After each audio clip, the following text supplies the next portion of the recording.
supply chain disruptions that are going to push us over a really dangerous precipice. We already have, as I was just hearing you talk about, 70 million Americans who are food insecure, tens of millions of Americans underemployed, unemployed. We're on all these crisis zones. We're on the edge of a cliff. And then we actually go and, the Straits of Hormuz are closed. We're in the middle of a war. Even a competent administration would not be able to effectively manage the crises that will likely be launched by this. So we are in this state of emergency where 6 months ago, a lot of people, I was saying, contact your AG, contact your governor, tell them that we need them launching investigations, actual dedicated investigative teams into the Epstein files, that you can use any different power from your mayor, your governor. All of them have different mechanisms that they can use. And if they investigate the Epstein files, good news. Most of the people destroying this country, they're wagging the dog. They're trying to distract us from the Epstein files and make sure that they can stay in power forever. So your governor can refer cases to your state AG, and they can initiate investigations to find if the state had any intersections with its criminal code and the Epstein files. Your county prosecutor could initiate investigations or refer investigations to your attorney general related to Doge, because the Doge crimes, those are being online crimes. They're prosecuted in the jurisdiction of the victim. And you, as a victim, you have standing just because if you have a social security number, your data was compromised under Doge. By enacting anti-corruption legislation, by holding autocrats and oligarchs accountable for their white-collar crimes, for actually investigating the Epstein files as states have standing to do, we are able to counteract the downstream. We're facing the downstream effects of corruption. States can use their power. When you contact your governor, your AG, your city council member, your mayor, your state house member, for the love of goodness, find out who your state house representative is or your assemblyman, and find out their name and get a hold of them. You can probably talk to them on the phone, and they can be swayed with moral reasoning. Yeah, they really absolutely. You've also mentioned that New York State has a specific law that says that if you use your political position to enrich yourself or your family or your friends, you've committed a very specific crime, a felony under New York law, and that Letitia James could be using that to be going after any number of Trump administration officials, including Trump himself and his kids. Can you give us more detail on that?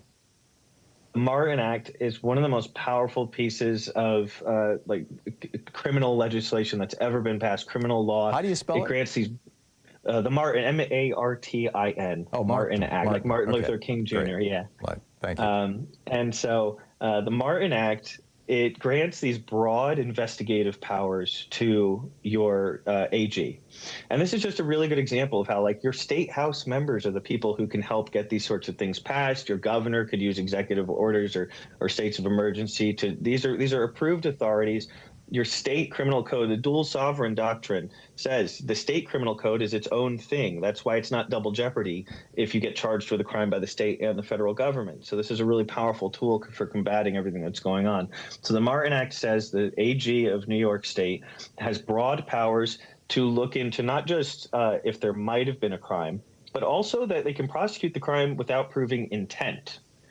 Whoa. Now, that's really powerful. Yeah, proving intent is really difficult to do. That's one of the most difficult standards you can find. It's part of how the Supreme Court has gutted U.S. Code 18.666, the bribery statutes, is because they've just made it so difficult to prove that somebody was intentionally enacting Pay them off afterwards. It's a tip. Right. Yes, it's a gratuity, exactly, and those are tax-free now. Yeah. So Clarence Thomas gets his free trips.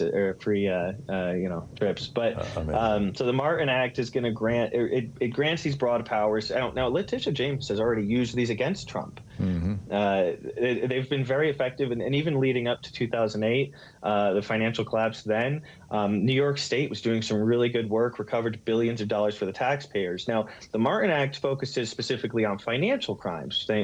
Trump's been wrapped up in plenty of those, and it can still be used. Jared Kushner, the company that he uses to do a lot of the work that he's doing right now, they are doing different work than the paperwork that they've actually said that they're doing. They're unregistered foreign agents. They're influence peddling. But while the influence peddling that side is more legally challenging, what we can say is the work that they're doing is demonstrably different than the work that their paperwork says that they do. That is a violation of the Martin Act and is punishable by time in jail. He can be just like his daddy and end up in jail. Wow. Yeah, and Jared Kushner's father did go to jail. He's a professional con man. And we're talking with Christopher Armitage, the journalist, criminal justice researcher. His newsletter is carmitage.substack.com, The Existentialist Republic. Chris, one of your most recent pieces is about dealing with despair.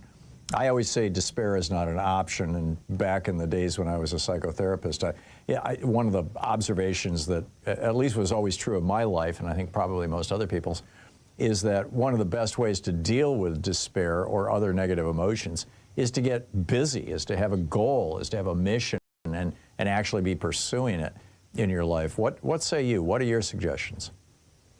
Yeah, absolutely. For me, one of the foundational works for how I've dealt with the debilitating despair that I felt in the first months of the Trump administration, just knowing how much unnecessary suffering was going to come, was I revisited the work of Viktor Frankl, who before the Holocaust, he was doing work helping people who had not completed suicide, who were being in inpatient treatment for that. And his work in logotherapy and then as a Holocaust survivor was really, really formative for me. And I try to apply that to activism and the idea that we can act and do our way, through despair, through the pain, through the suffering. And so when you know who you are, you understand your morals and values, that is the place where your courage lies. That's the place where motivation lies, because you will feel powerless if you are stuck in your bed and doom scrolling, because those algorithms, they know. I mean, I can tell you personally, I see that when I write an article that's positive, it gets a lot less traction. And I'm not mad about it, because the instinct in humans is to act to avoid death. Nothing is more effective at making a human or any living being act, because that's permanent. You can't. This is what Rupert Murdoch discovered. This is the basis of his billions of dollars, is terrifying people. Yeah, absolutely. And then the best way to sell them some stupid supplement or something like that is to tell them, oh, good, I'm the only one who can give you your cure. I mean, that's so much of the con that really, I mean, the right-wing griftosphere is built around this idea of filling you with fear and anxiety. And so on despair, you act. You find effective ways to act. There's a narrative reframing, the idea that you should think about who you are as an activist, who you are being process-oriented versus outcome-oriented. You say to yourself, I'm here to fight fascism because it's the right thing to do. And that's who I want to be. And that's who you can be. And you become that person by doing the thing. And so what I encourage people to do is, with your morning coffee, 5 minutes a day, okay, I'm going to fill out this form and I'm going to send a message to the AG and say, you need to make an investigative task force, because right now, you know as well as I do, that the federal government is covering up the Epstein files, protecting people who've committed crimes.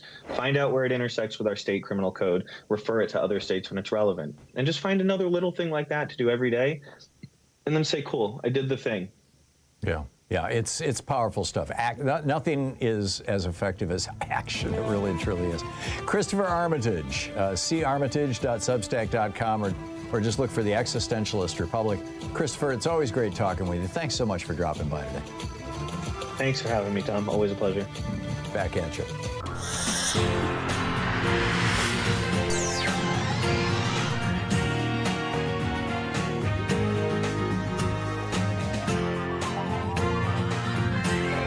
We say fight back!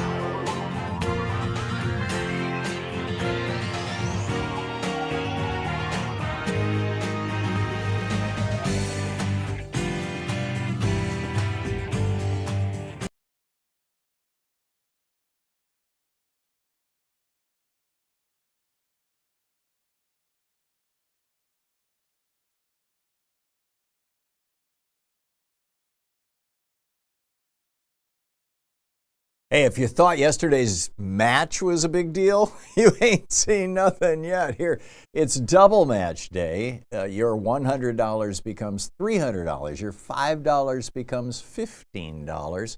Again, thanks to the fine folks, this group of frontline funders, Andrew in California, Brenda in Texas, Joel in D.C., John and Jean in Newberg, Oregon, Mac and Tiana in Cowder, Colorado, Mike in San Francisco, Mike in Tippecanoe County, Indiana, Patricia in Greeley, Colorado, and Yvonne and Ed in Easton, Pennsylvania. Thank you to our frontline funders. Every dollar you contribute right now, and this is the last day, this is your last chance, this is it, gets doubled.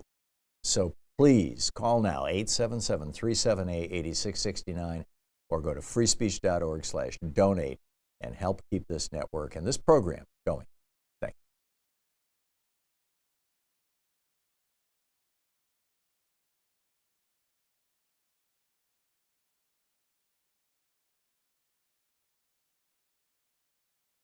Good morning. This is the Commonwealth Report, news for the public, not the powerful.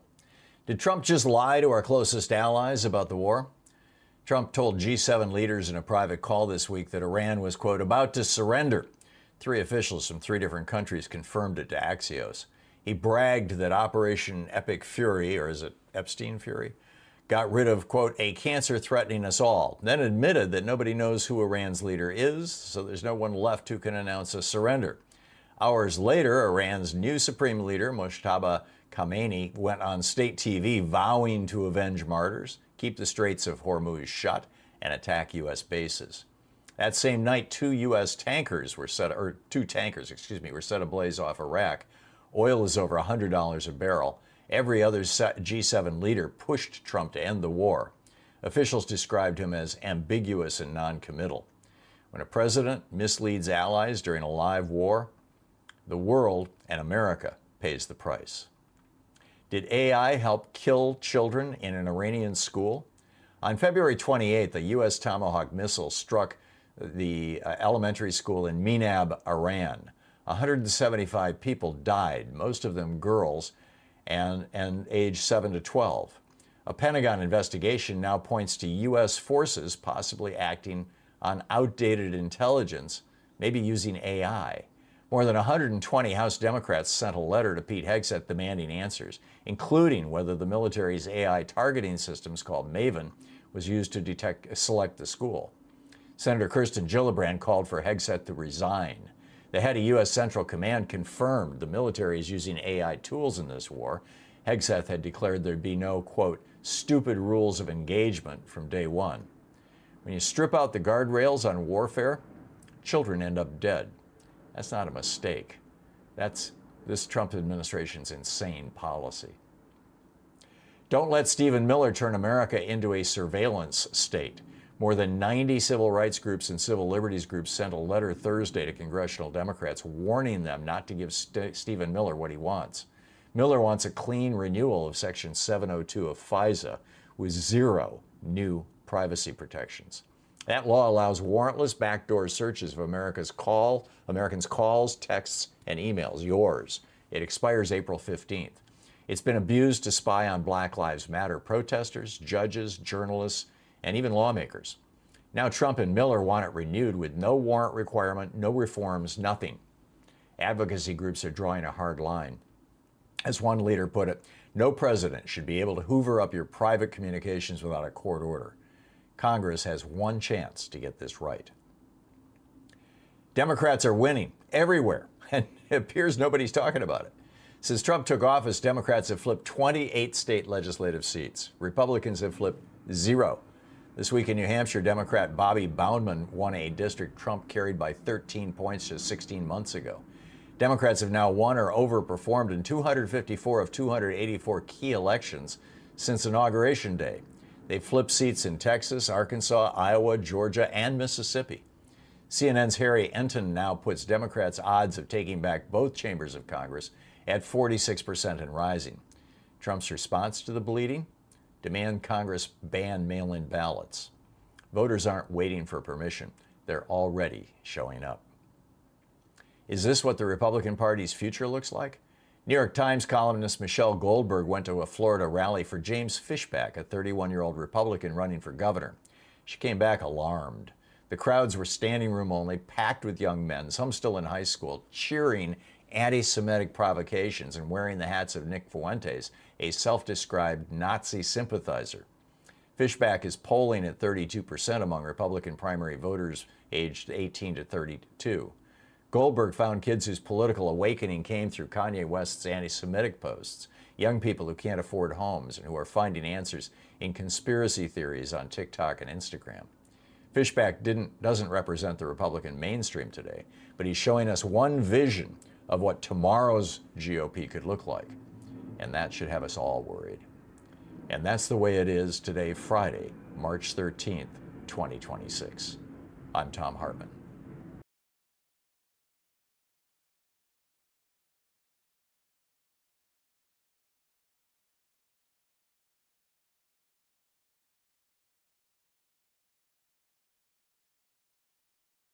For the Friday to you, Shabbat Shalom, Juma Mubarak, TGIF, whatever it may be for you. It's the beginning of the weekend here for all the rest of us.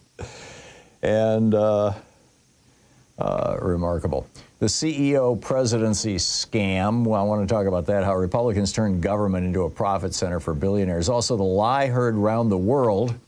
Donald Trump had a meeting with our allies and told them Iran is surrendering. Iran didn't get the memo. We'll talk about that in the first hour. Also, the war comes home. They always do. An Israeli strike in Lebanon killed two of the brothers and put his parents in the hospital of the guy who attacked the synagogue in Michigan yesterday. In the second hour of our program, don't let Stephen Miller turn America into a surveillance state. Yeah, he's trying to do that. And is this what the Republican Party's future looks like? Nazis, wall to wall? We'll get into that in the second hour. In the third hour of our program, the Democrats are winning everywhere, and nobody seems to be talking about it. And also, did AI help kill 160 children in an Iranian school? So, a lot to talk about today. And of course, it's Anything Goes weekend, whatever's on your mind today. But I wanted to get into this CEO presidency scam. This is something that Reagan started in his first inaugural address in January of 1981. He said that government is not the solution to our problems, government is the problem.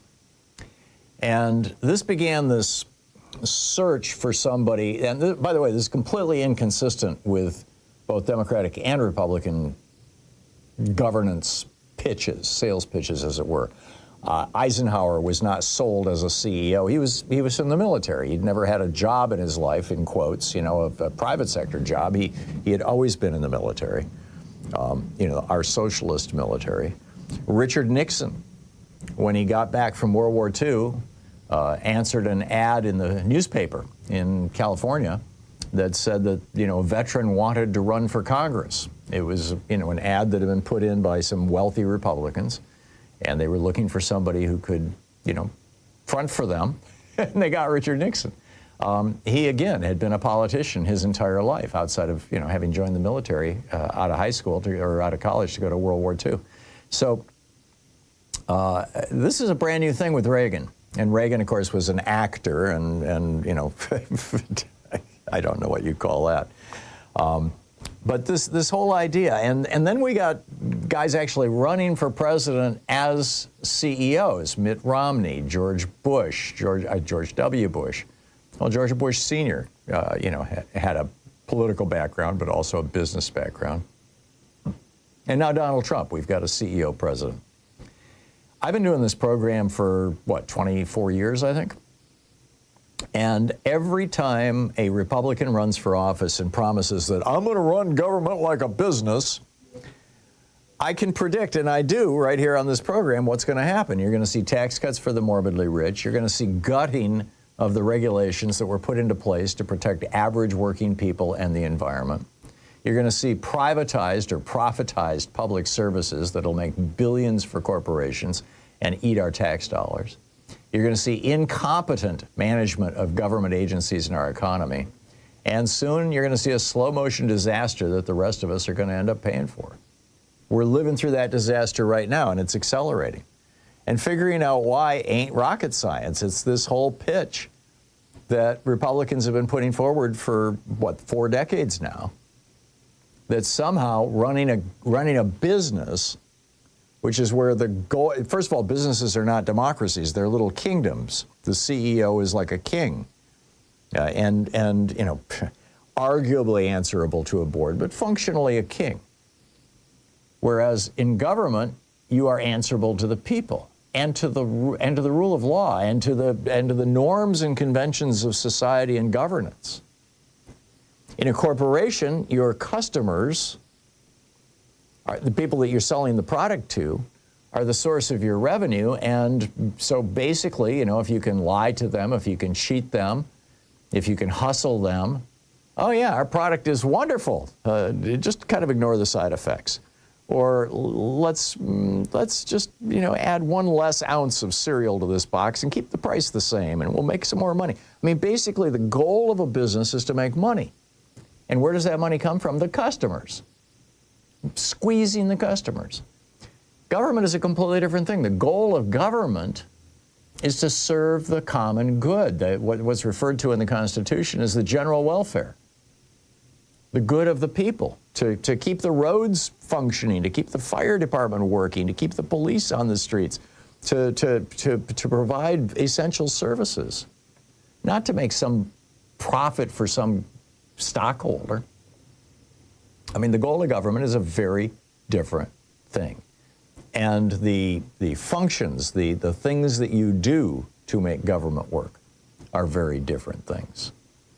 And when you try to run a government the way that, you know, like Jack Welch ran GE, what do you get? You get cruelty dressed up as cost cutting. And like, you know, like I said, this goes back to Reagan. We saw this disaster with the Bush-Cheney. Oh, we've got 2 CEOs. They're both from the oil industry. What could possibly go wrong? Oh, they won't attack Iraq just because they have oil. Are you kidding? And Cheney won't take us to war just because Halliburton is going out of business, is on the verge of bankruptcy because he acquired Dresser Industries along with their $5 billion asbestos liability. Stupidest move ever in you know, American corporate history. Not a problem. Don't worry. Yeah, right. I mean, they sold us the Iraq War and 4,400 dead Americans, trillions of dollars down the drain. But hey, Halliburton came out of it, you know, smelling like a rose. And then you got Doge. You know, Elon Musk had over 30 government agencies investigating possible crimes by him and his companies. And when he was done gutting the government, none of those investigations were left standing. What a surprise. And now we've got this war in Iran, that and Trump saying that, you know, all this craziness. Is this because Trump wants an attack inside the United States? Is that what's going on? Or is it just another opportunity for greed? Or are we looking at just absolutely spectacularly breathtaking incompetence? See, in a corporate environment, you know, incompetence can be covered up, incompetence can be changed, you know, the CEOs can be, there's a lot of things you can, in government, when people are incompetent, people die. I mean, we're up to what now, 13 dead American soldiers? And over 100 in the hospital in the Middle East because Donald Trump decided, or maybe Stephen Miller decided, or maybe Pete Hegseth decided, or maybe J.D. Vance or Peter Thiel, or who owns him, or somebody decided that, hey, it would be a good idea to have a little war. I mean, it worked for Reagan with Grenada. Everybody was like, oh, yes, please, you know, rescue those students. Worked for George Herbert Walker Bush, sort of. I mean, he didn't get him reelected, but it boosted his popularity. Worked tremendously well for George W. Bush and Dick Cheney. Got him reelected in 2004. Don't talk about what happened to the vote in Ohio. So, you know, J.D. Vance is another example of this distilled essence of failure. Here's a guy, you know, straight out of law school, on the strength of an autobiography that claimed he grew up poor when in fact he grew up in a middle-class suburb. He was basically, his entire political career was constructed by a handful of Silicon Valley billionaires who see him as their their guy who can help control our government. He's got no meaningful experience governing anything. I mean, Democrats have long understood that public service is different from corporate management. The people who built Social Security, Medicare, the Clean Air Act, the minimum wage, the Environmental Protection Agency, public schools, the interstate highway system, they weren't trying to turn a profit. They were trying to build a country. Building a country is a completely different skill set from running a business. So the next time you hear a Republican at any level saying, hey, we want to run the government like a business, run in the other direction and wake people up. This is why we've seen a transfer of $50 trillion in the pockets of the middle class into the money bins of the top 1%. It's why our middle class has gone from 2/3 of us down to 43% of us, and why it takes 2 paychecks now to do what 1 paycheck could do before Reagan got into the act. Pass it along. This is the Thom Hartmann Program. 16 minutes past the hour. We'll be right back.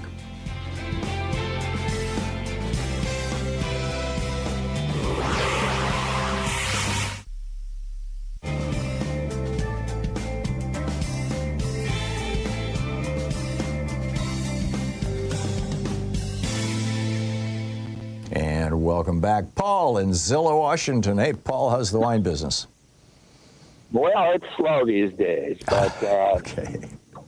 I'm starting today in Zillow every Friday afternoon, a demonstration on the street. My mother-in-law recently passed away at the age of 97, and for the last year plus of her life, she was with several other people who all remember World War II on the street every Friday afternoon. Wow. And so I'm going to continue that. Yeah. I also want to encourage everybody to get you mentioned March 28th a number of times. I'm going to encourage people to get off the couch and get out there. Yep. In fact, I'm going to suggest you not take a phone call from anybody the following week who wasn't on the street on March 28th. Yeah, it's kind of hard to filter that out, but I get the sentiment. Yeah, we've all got to show up. But I do want to applaud you for encouraging people to get out there, and also for responding to people who say they should do something with, what are you going to do? Mm-hmm. Yeah. Because it's we the people, not they the people. Yeah. No, I borrowed that from my old friend Joe Madison, and it's a great line. And it's important. Yeah. It really is. Yeah. So, anyway, for anybody in the Yakima Valley, Zilla 4-6 today. Okay. No Kings at the Burger King. There you go. No Kings at the Burger King in Zilla. Paul, thank you very much, and keep up the great work. Paradiso del Sol, am I remembering it right? ParadisosDelSol.com, yes. Thank you again for mentioning our business. My pleasure, Paul. I want to support the folks who support us. Thank you very much.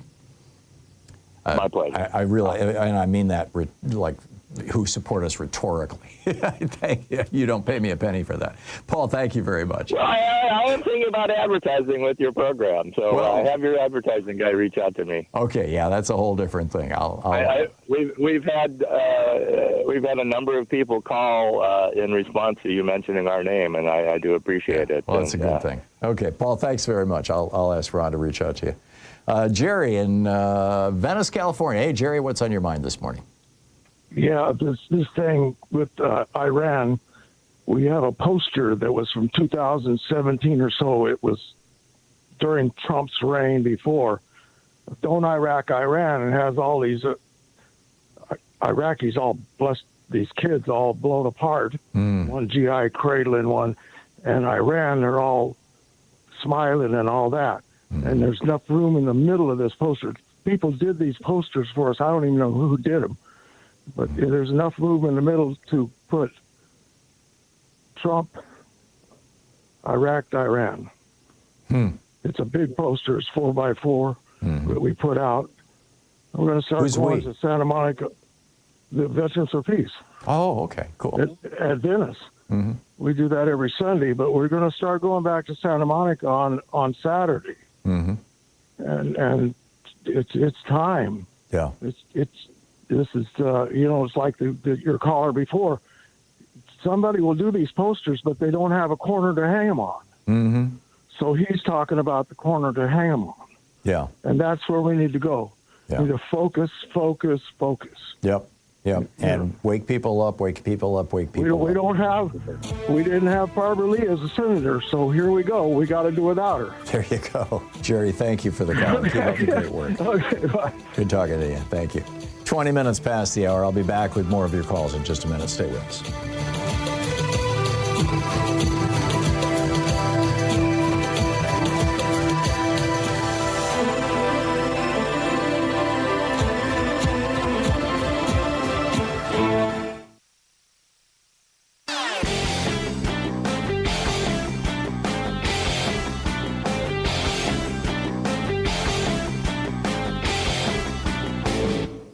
Missed my opening rant today? It's usually published over at HartmannReport.com, where you can read it and share it with your friends for free. Check it out, HartmannReport.com.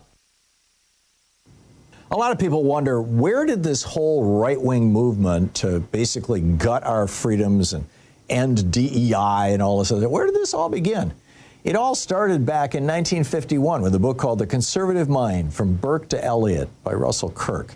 And he argued that if the middle class ever got too big, you'd see young people and women and racial minorities all get up on their hind feet and start protesting and basically screwing up America. And in the 50s, you know, even Republicans thought he was nuts. But then the 60s happened and all those protests, and suddenly Republicans thought, yeah, he's right. We've got to destroy the middle class, or at least cut it back. And that was Reagan's mandate when he came into office in 1981. There's a whole article about this. You can read all the details. It's titled The GOP's 60-Year Conspiracy to Kill Our Democracy.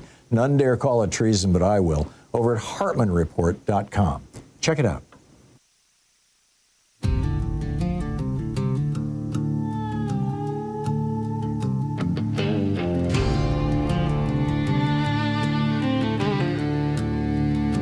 They said run the country like a business plan.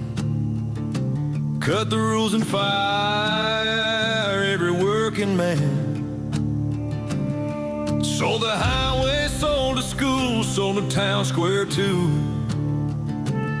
Said freedom meant the richest few. While the flags were waving high, the money changed hands behind the sky.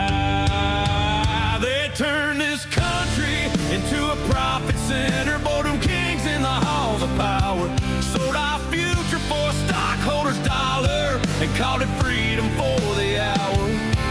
But a nation ain't a comely ledger, and people ain't numbers to erase. When you run a country like a business, you sell the soul of the place.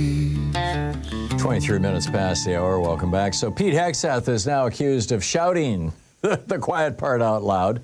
This is amazing. He held a press conference this morning and at the Pentagon, and of course he's got his little hand-picked group of reporters.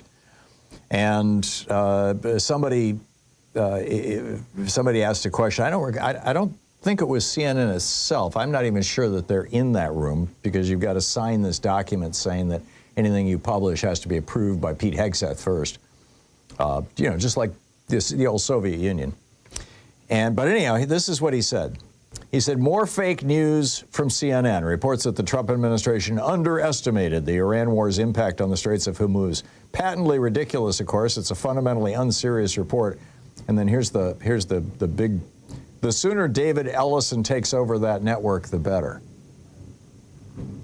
So here you have the Secretary of Defense, a guy in the presidential line of succession, a guy in the cabinet, the guy in charge of the most lethal military in the world, coming right out and saying, I want a right-wing billionaire who's going to spin the news in my favor to be in charge of the news.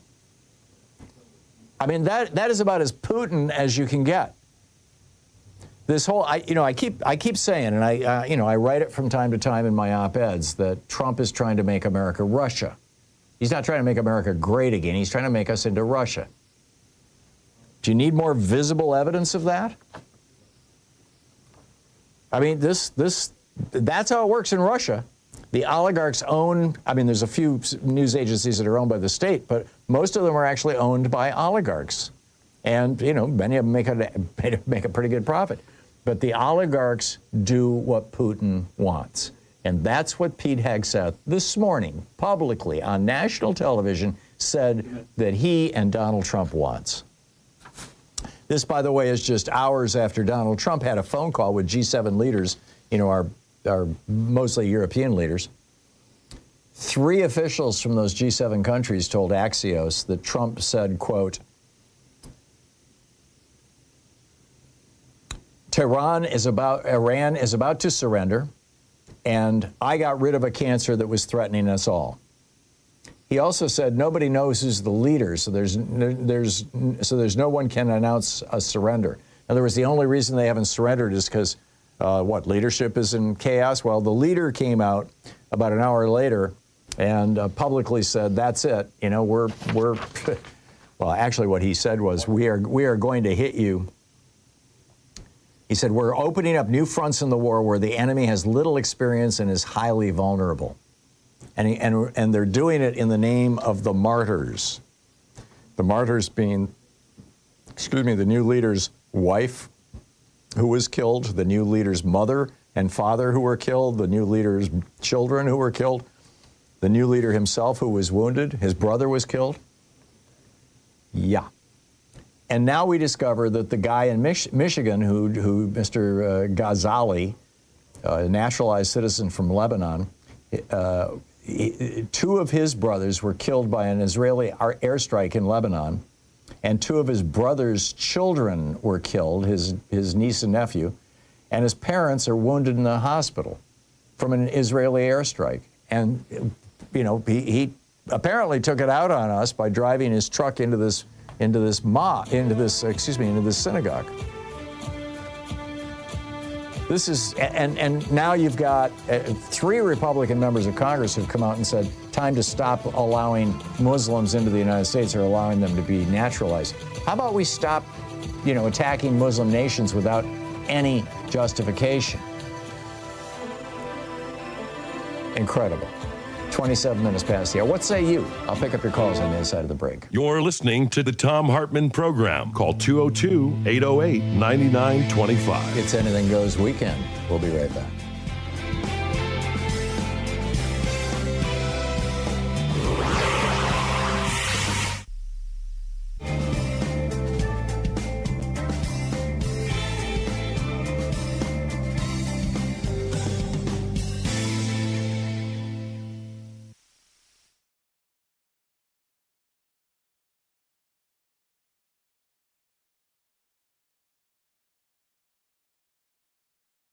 And hearing me make this pitch all week, or for 2 weeks now, the importance of free speech TV, the importance of independent media, you know, my hope that we can keep this program going and we can keep this network going.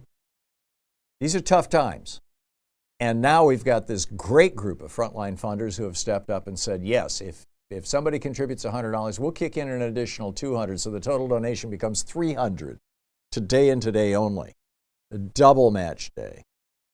So your match gets, so your $100 becomes $200 and then it becomes $300. It gets double match. Or your $5 becomes $15. Your $20 becomes, what, $60? 20, 40, yeah. Can't do math in my head well. So please, call now. This is it. Last chance, last day. Call now, 877-378-8669, or go to freespeech.org and make your contribution now. Thank you.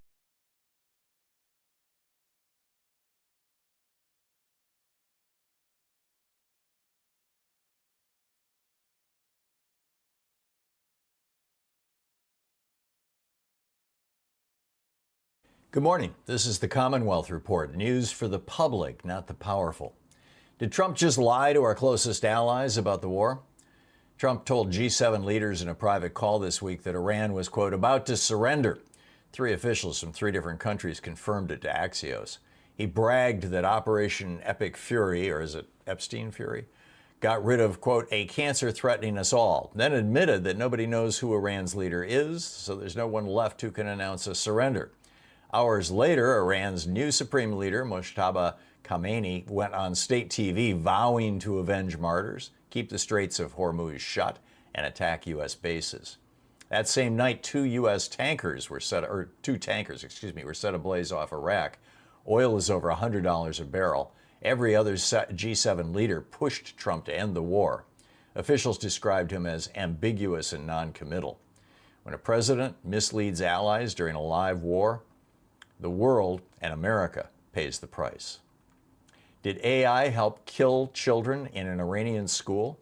On February 28th, a U.S. Tomahawk missile struck the elementary school in Minab, Iran. 175 people died, most of them girls, and aged 7 to 12. A Pentagon investigation now points to U.S. forces possibly acting on outdated intelligence, maybe using AI. More than 120 House Democrats sent a letter to Pete Hegseth demanding answers, including whether the military's AI targeting systems called Maven was used to select the school. Senator Kirsten Gillibrand called for Hegseth to resign. The head of U.S. Central Command confirmed the military is using AI tools in this war. Hegseth had declared there'd be no, quote, stupid rules of engagement from day one. When you strip out the guardrails on warfare, children end up dead. That's not a mistake. That's this Trump administration's insane policy. Don't let Stephen Miller turn America into a surveillance state.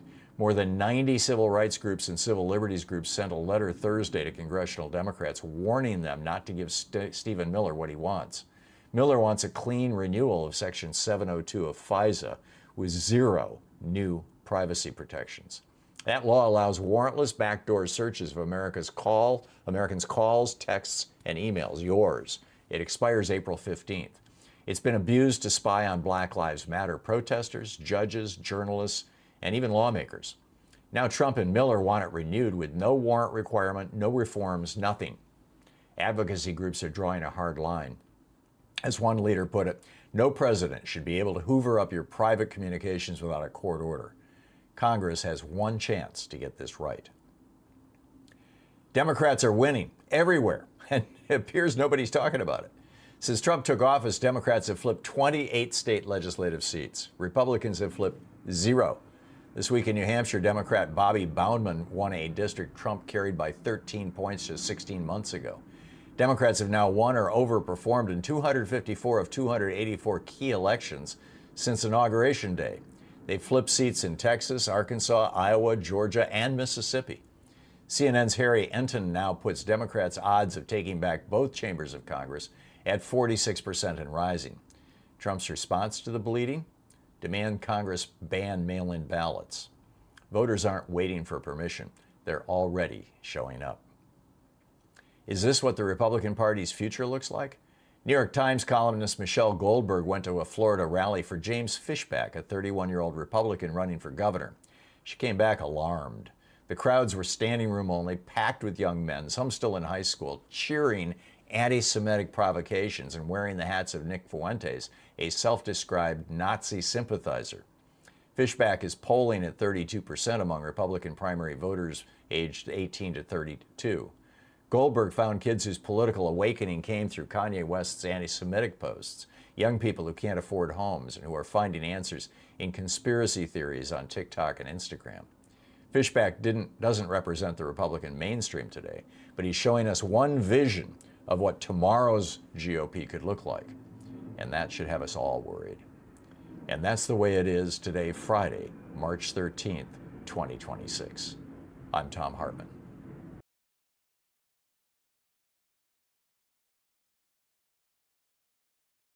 Did you know that every weekday we send out an email before the show giving you all the topics coming up so you can be fully informed and ready to interact with our program? Or that after the show we send out Sue's Stack, a list of every topic I've discussed along with clickable hot links to every source of information I've shared with you on the air? It's all completely free and available over at thom.tv, THOM.tv. Check it out.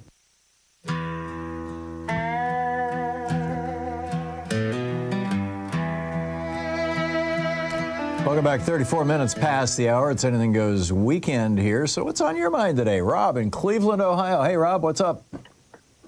Hi, Tom. Hey. I called to talk about voting again. Okay, go for it.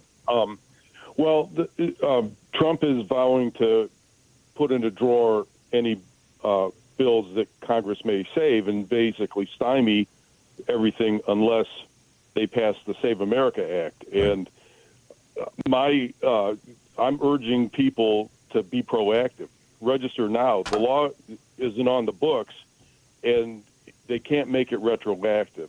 It's unconstitutional to make a law ex post facto. Well, the way that the way that they hope to accomplish that is, right now, in most states, certainly all the blue states, you have to prove your citizenship when you register to vote. But when you show up to vote, you just have to prove that you're you because you've already established your citizenship. Under the Save America Act, every single time you vote, you have to bring your citizenship documentation. Oh, I didn't know that part of it. Great fun, huh? I mean, one other thing that people could do, first and foremost, if you're about to get married or recently married, for women, because it's mostly aimed at women, don't change your name. Yeah. Continue to use your unmarried name. Yep. And if you're divorced, again, it's going to be easier now, I think, than wait to see what happens. But one of the other things that I've heard people talk about is for unless the price has gone up, for $35, you can get a passport card, and then that way the United States government recognizes whatever name you filed that under, whatever you applied for. And get a copy of your birth certificate, because the SAVE Act says that even if you bring a passport, you also have to bring the birth certificate so that they can see that the name is the same. Yeah. So this is just wild stuff, Rob. Yes. Well, and this year it's never going to be more important to vote than it has been in the past. I mean, this is a make or break moment. Right. And it's, what kind of a country is it where, all of us are seemingly willing to send our best and brightest, our sons and daughters, over to fight in a war, but we won't go 10 blocks to vote? Yeah. No, it doesn't speak very highly of our country. I get it. And to help that process, support groups like the League of Women Voters, the good government groups, but also show up at your local Democratic Party meeting and ask how you can help get out the vote, because they've got programs to do that. And go to indivisible.org and sign up and become part of the protest movement, as it were. So there's a lot that we can do. And, Rob, go ahead. And a lot of states, Ohio is one of them. You can check your registration status online. Right. Some states, you can even register online. Now, you might still have to bring identification down to the polling place, but right. There's a nationwide portal for that, by the way, at vote.org. So, assuming it still works. So, Rob, thank you. Well said. I appreciate the call and your passion. Can I give you one last thought? Sure. It's easy to stop a trickle, but it's impossible to stop a tidal wave, and that's what we're going to need. There you go. In voting this year. Yep. So, thanks, Tom. Brilliant metaphor. Thank you. Yeah, you too. CC in Northbrook, Illinois. Hey, CC, what's on your mind today? Happy Friday 13th, Tom. Indeed. Happy Friday the 13th. I forgot that. I love Friday the 13th. I started 2 businesses on Friday the 13th. Oh, wow. Yeah. Man. Intentionally. Oh, anyway. Well, I don't know if they went very well, because you're not doing them. Friday the 13th might not be your day, right? No, they were both good companies, and I sold them. I ended up selling them both and retiring for a year in one case and 2 years in the other. So, yeah. Great. Tom, I've been thinking, as always, I think I have a solution to this war, and it probably will take about 3 to 5 days, but it takes a little strategy. If we could just get somebody, maybe Arnold Schwarzenegger, to slip Whiskey Pete a bottle of Jack Daniels, I think we'll get this thing straightened out, because he just... I don't think anybody has to slip it to him. I think he's got a flask in his back pocket. Did you see him on TV this morning? I mean, he wasn't visibly drunk, but the things he's saying are the things that you'd have to be, an alcoholic I don't want to trash alcoholics. You'd have to be drunk or insane to say. Okay.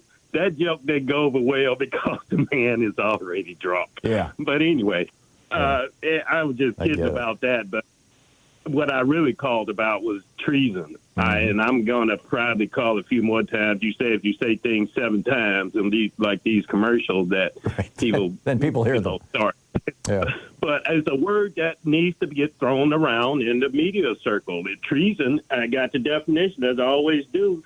Treason is the crime of betraying one's country by attempting to overthrow the government. Yep. Trump is trying to overthrow our government. It's got it, comma, it says waging war against it. Ask Minnesota. Ask L.A. Yeah, and it's not his first try, by the way. He started doing this in January 6, 2021. Yeah, and then the last one, here's the one that you like, Tom, aiding its enemy. Russia is our enemy. Why are we giving them a waiver to sell fuel when nobody else can? You know what I mean? That's aiding the enemy. Well, everybody knows he's talking to Putin, but something that we can see and prove. That's right there in the definition. Yeah. And it's your left war against the U.S. Adhering to aiding or comforting the enemy. And that's Russia. When I was in the military, Russia was the enemy, known enemy. And then, of course, it gives the requirements for conviction is a testimony of 2 witnesses and a confession in court. But I know that these things are far-fetched, Tom. But I'm just saying, to throw these words out there, they need to be, because people probably think we can't even say the word treason. Doesn't mean or unfit.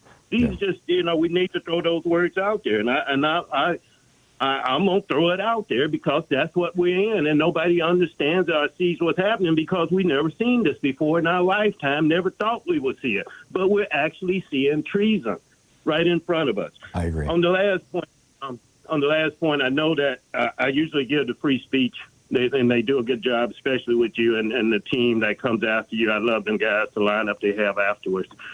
But I know that I think they're still matching today, and I just want to say that I appreciate free speech. I watch them every day, and I'm going to do my part again this year, and I think they're still doubling. So I just want to throw a shout out to That's free great. speech. I noticed you also listen on WCPT, so let their sponsors know that you're listening too.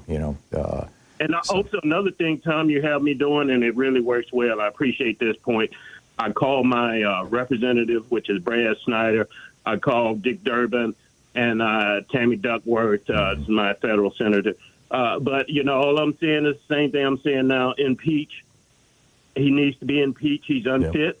Yep. And this is not just throw it out there. I know we don't have no power, but we got the power of our voice. Yes. And we need to use it. Yep, and we need to build the momentum.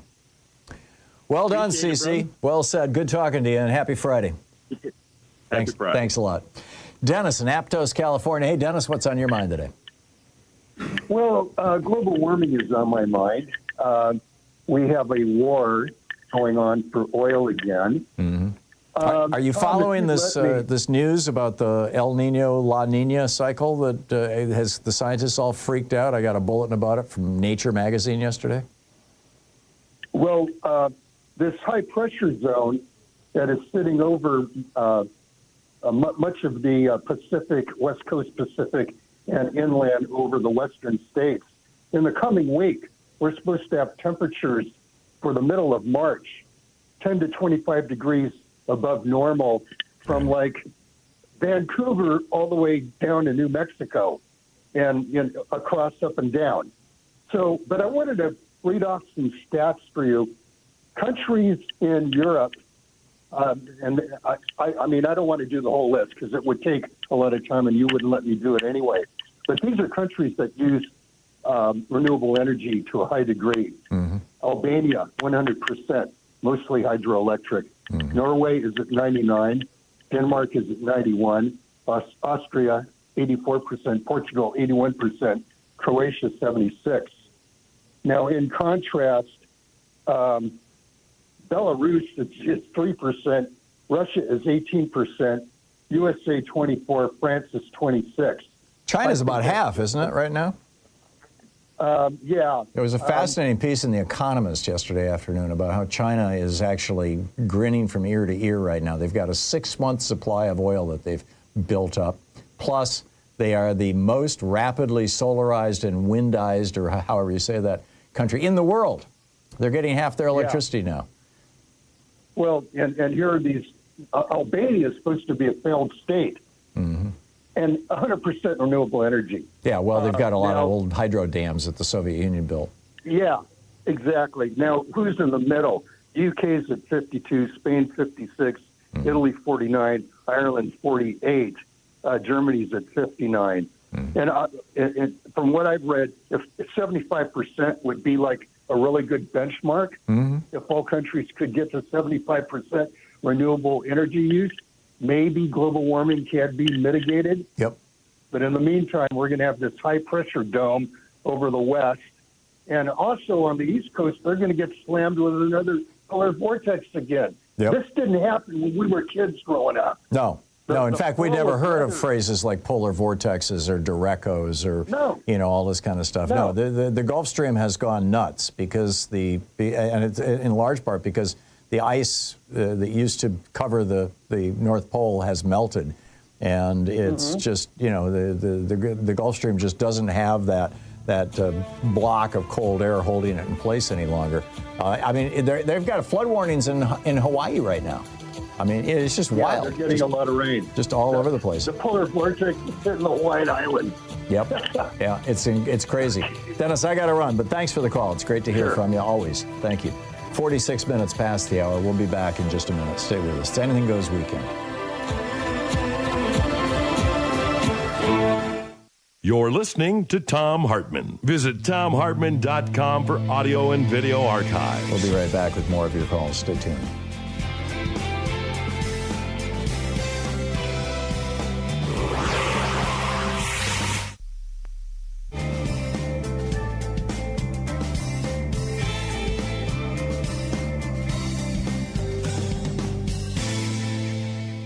And welcome back. Jessica in Chicago watching us on Free Speech TV. Hey, Jessica, what's on your mind today? Hi, Tom. Thank you so much for letting us voice our opinions. My pleasure. Tom, thank you.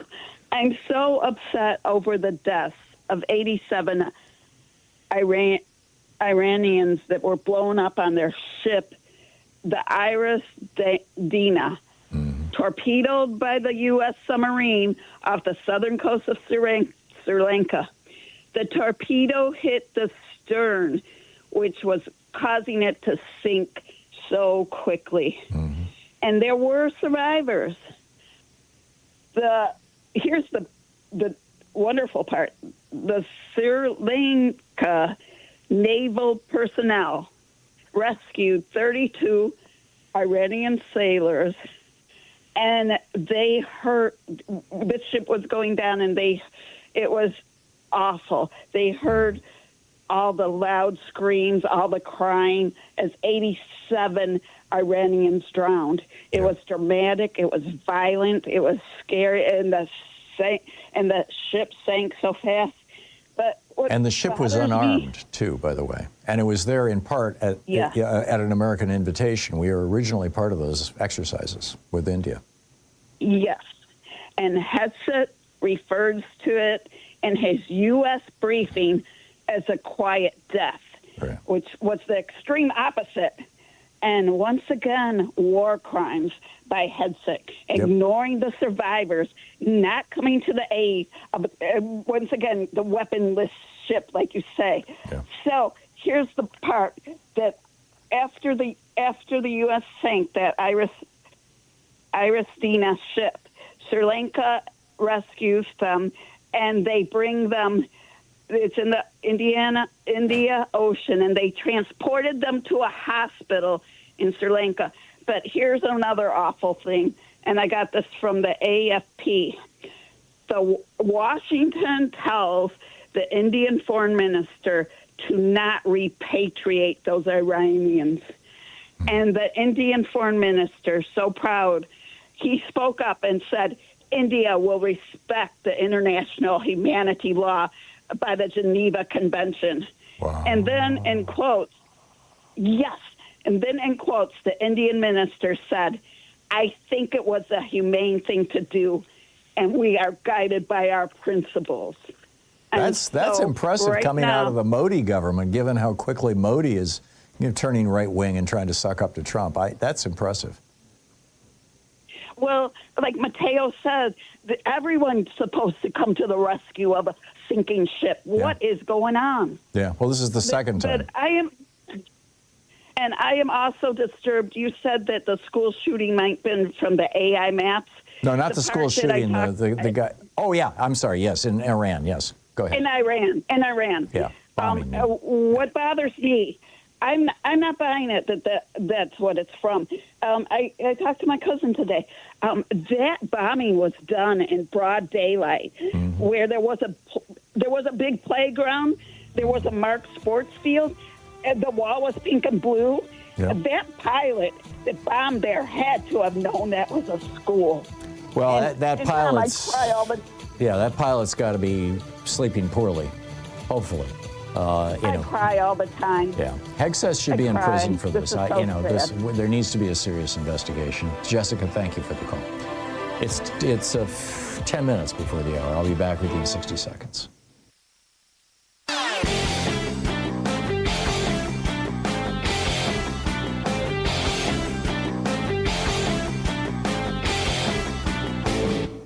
Hey, thanks so much for sharing our program and for reaching out to our stations and sponsors and letting them know that you're listening. It really means a lot to us.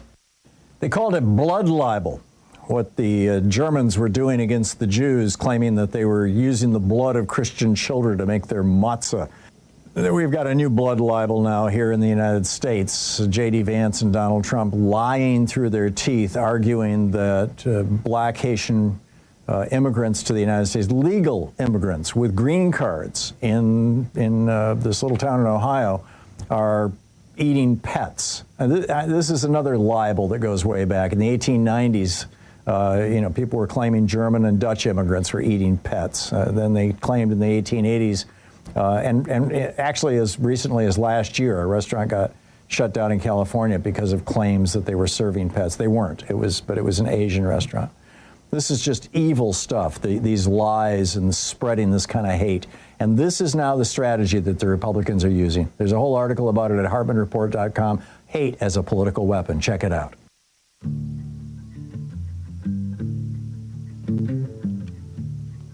Welcome back. 8 minutes before the hour, picking up your calls. Here's Sylvia in Raleigh, North Carolina. Hey, Sylvia, what's on your mind today? Hi, Tom. I just want to give a few points, but first I want to say thank you all for everything you do. All the sponsors and attendees who plan to attend the No Kings rally should put on their protest signs, release the Epstein files. Every single one of them should have that on. It should also have Stop the Wars. And also, one thing I think is not being done well enough for people who love democracy, they should tell these MAGA people they're voting against their own interest. And I think they need to continuously explain what patriotism and democracy really is and what it means. Yeah. Because they don't understand that just like the people who were behind him when he was saying bigger paychecks and all, they paid more money at the pumps just to get to his rally. And they don't seem to understand that. I think they don't care, Sylvia. I agree with your sentiment, and and we've been preaching this, singing this song for a long, long time. But I don't think they care. I think that you've got cult members here, and this is more like a religion than anything else. It's a belief system that Donald Trump was divinely inspired, that God put him in charge. This guy who cheated on each one of his wives with the woman who became his next wife, and then slept with a porn star while his most recent wife was pregnant.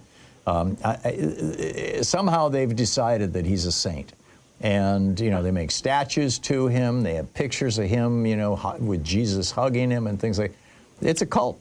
It's a cult. And I have not had any success. Well, I've had a little bit of success, I suppose. A couple of people have called into the program, but they've been the more reasonable people, and then woken up, as it were. But it's a real challenge. So, Sylvia, but you're still persist. Absolutely. Thank you very much. Samuel in Santa Ana, California. Hey, Samuel. Samuel, what's up?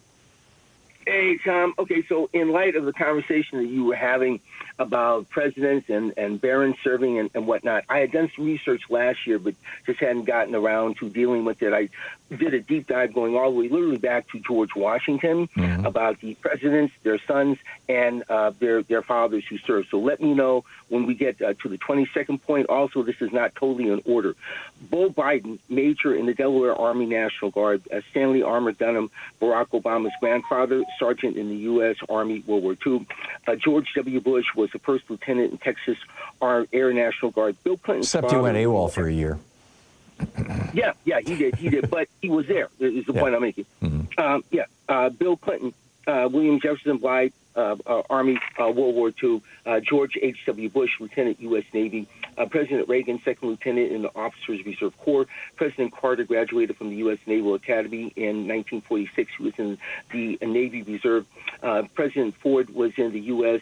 Navy during World War II, Lieutenant Commander. President Nixon was Lieutenant in the U.S. Navy Reserve. Lyndon Baines Johnson was Lieutenant Commander in the U.S. Navy Reserve. President Kennedy was the commanding officer in the PT 109 U.S. Navy. President Eisenhower, General Supreme Commander, commanding General Theater of Operations in Europe, World War II. President Truman, Missouri National Guard, Colonel Field, Artillery Reserve. President Franklin Delano Roosevelt, Assistant Secretary of the Navy. President Hoover during World War I was the head of the Commission. I get it, Samuel.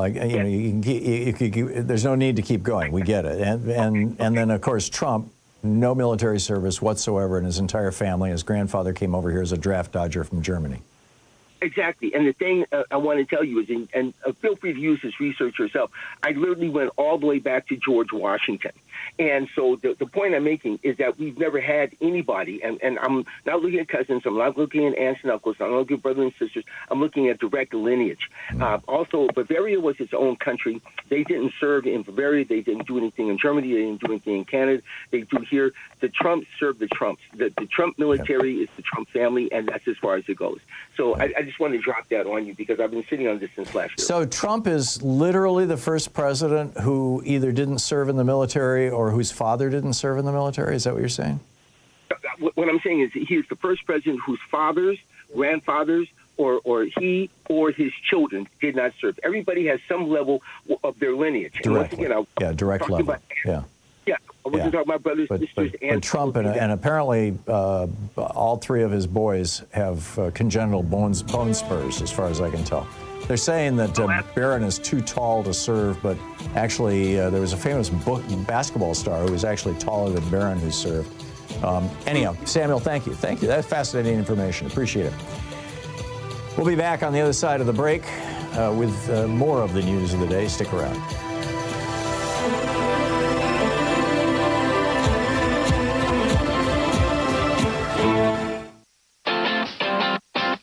You're listening to Thom Hartmann.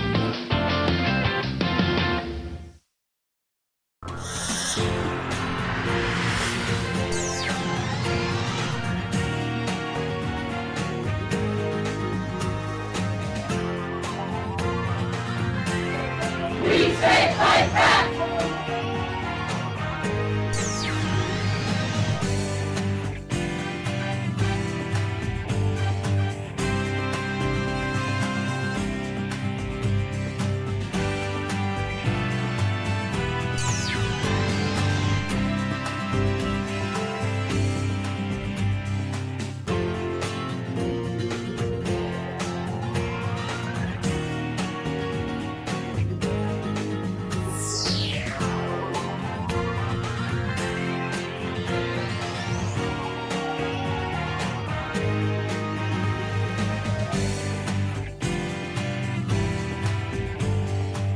So between his tax cuts and crashing the debt ceiling and shifting billions of Treasury dollars into crypto and tariffs and all this other stuff, Trump is threatening to crash our economy.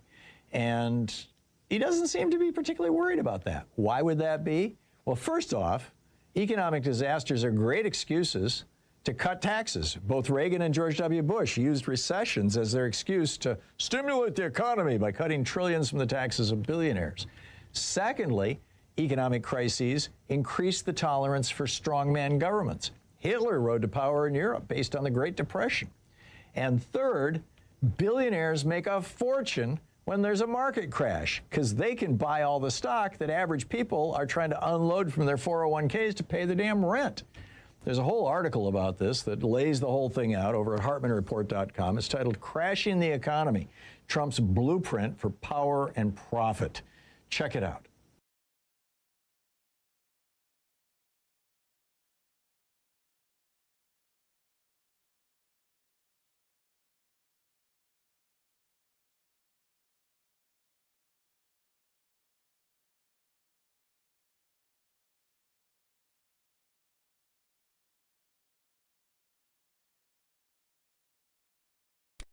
This is a serious time, both for our country and for Free Speech TV, for all of us, frankly. We need to keep each other up. Hopefully I'm helping do that. And as our other programs here on Free Speech TV, we need to keep each other energized. We need to tell the truth. And an awful lot of media in America today isn't. This morning, Hegseth said, Drunken Pete said he could hardly wait until the Ellison family takes over CNN so that they can start spinning the news in a way that's more favorable to Hegseth and Trump. That's not news. That's not America. Here on Free Speech TV, we're doing the honest thing. We're doing the patriotic thing. We're telling the truth. And if you're getting value from that, if you want to hear more of that, if you want to see more of that, please call now. Your donation will be essentially triple. Your $100 becomes $300. So call now and make your gift, or go to freespeech.org. Thank you so much for supporting this.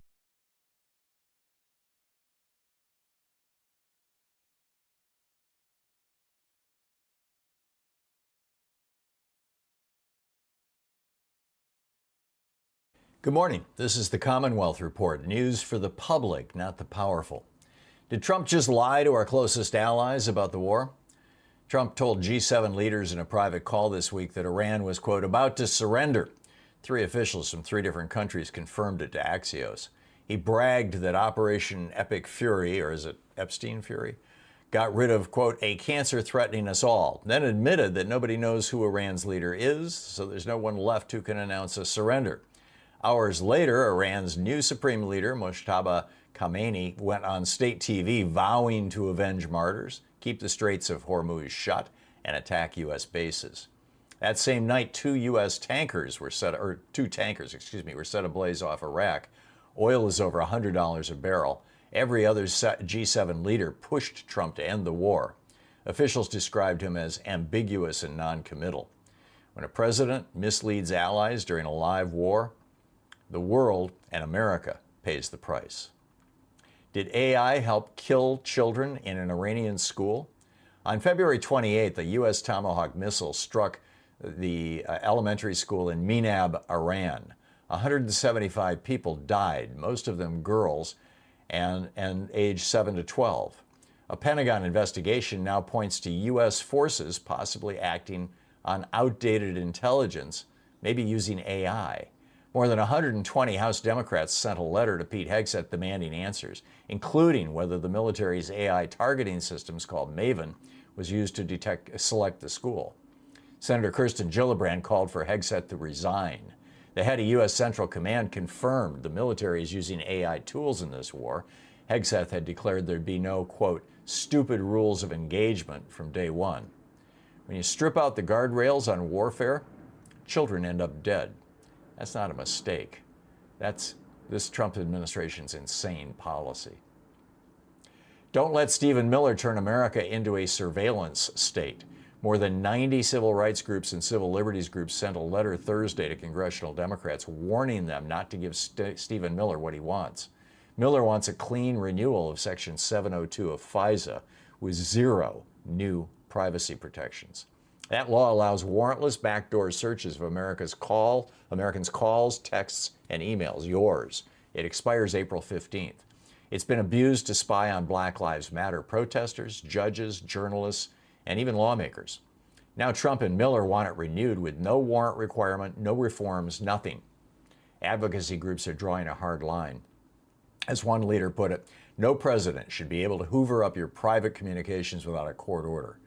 Congress has one chance to get this right. Democrats are winning everywhere, and it appears nobody's talking about it.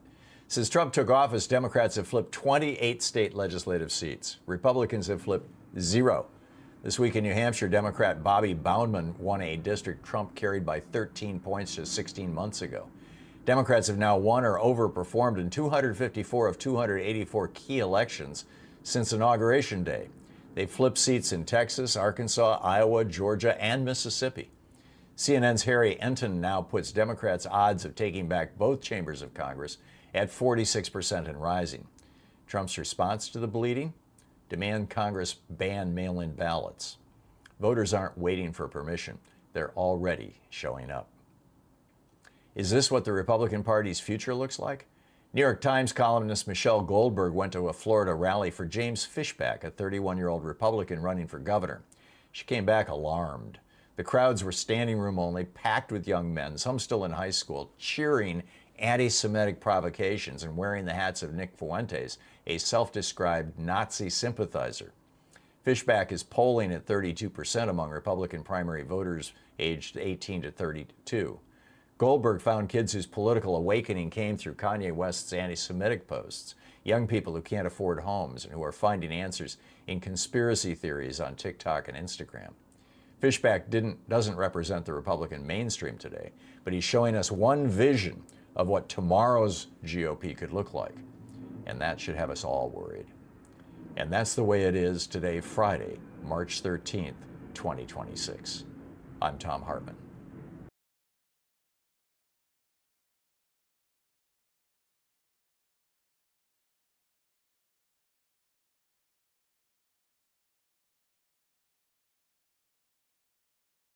Welcome to the second hour of our program, Anything Goes weekend here.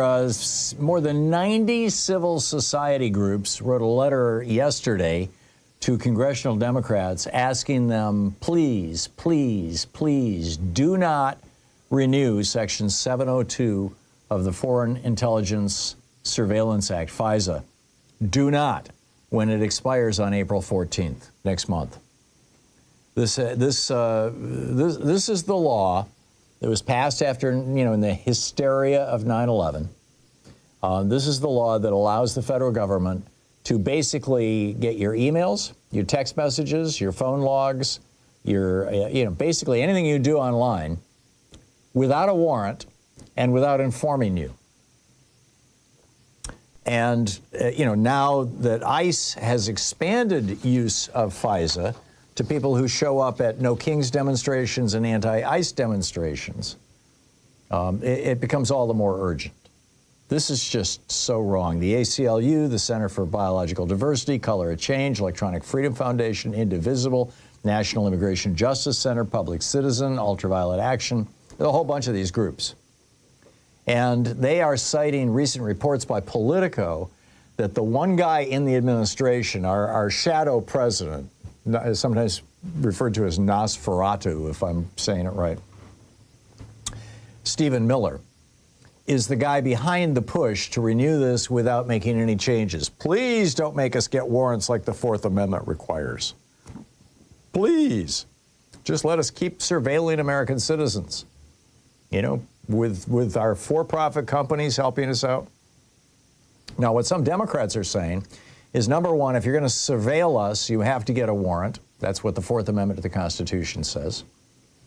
And number two, if you want to buy our personal information from private companies that are surveilling us and doing it with our permission, when you log on to Facebook, if you sign up for a free email account with, any of these providers, you basically are giving them permission to own everything that you write, everything that you post.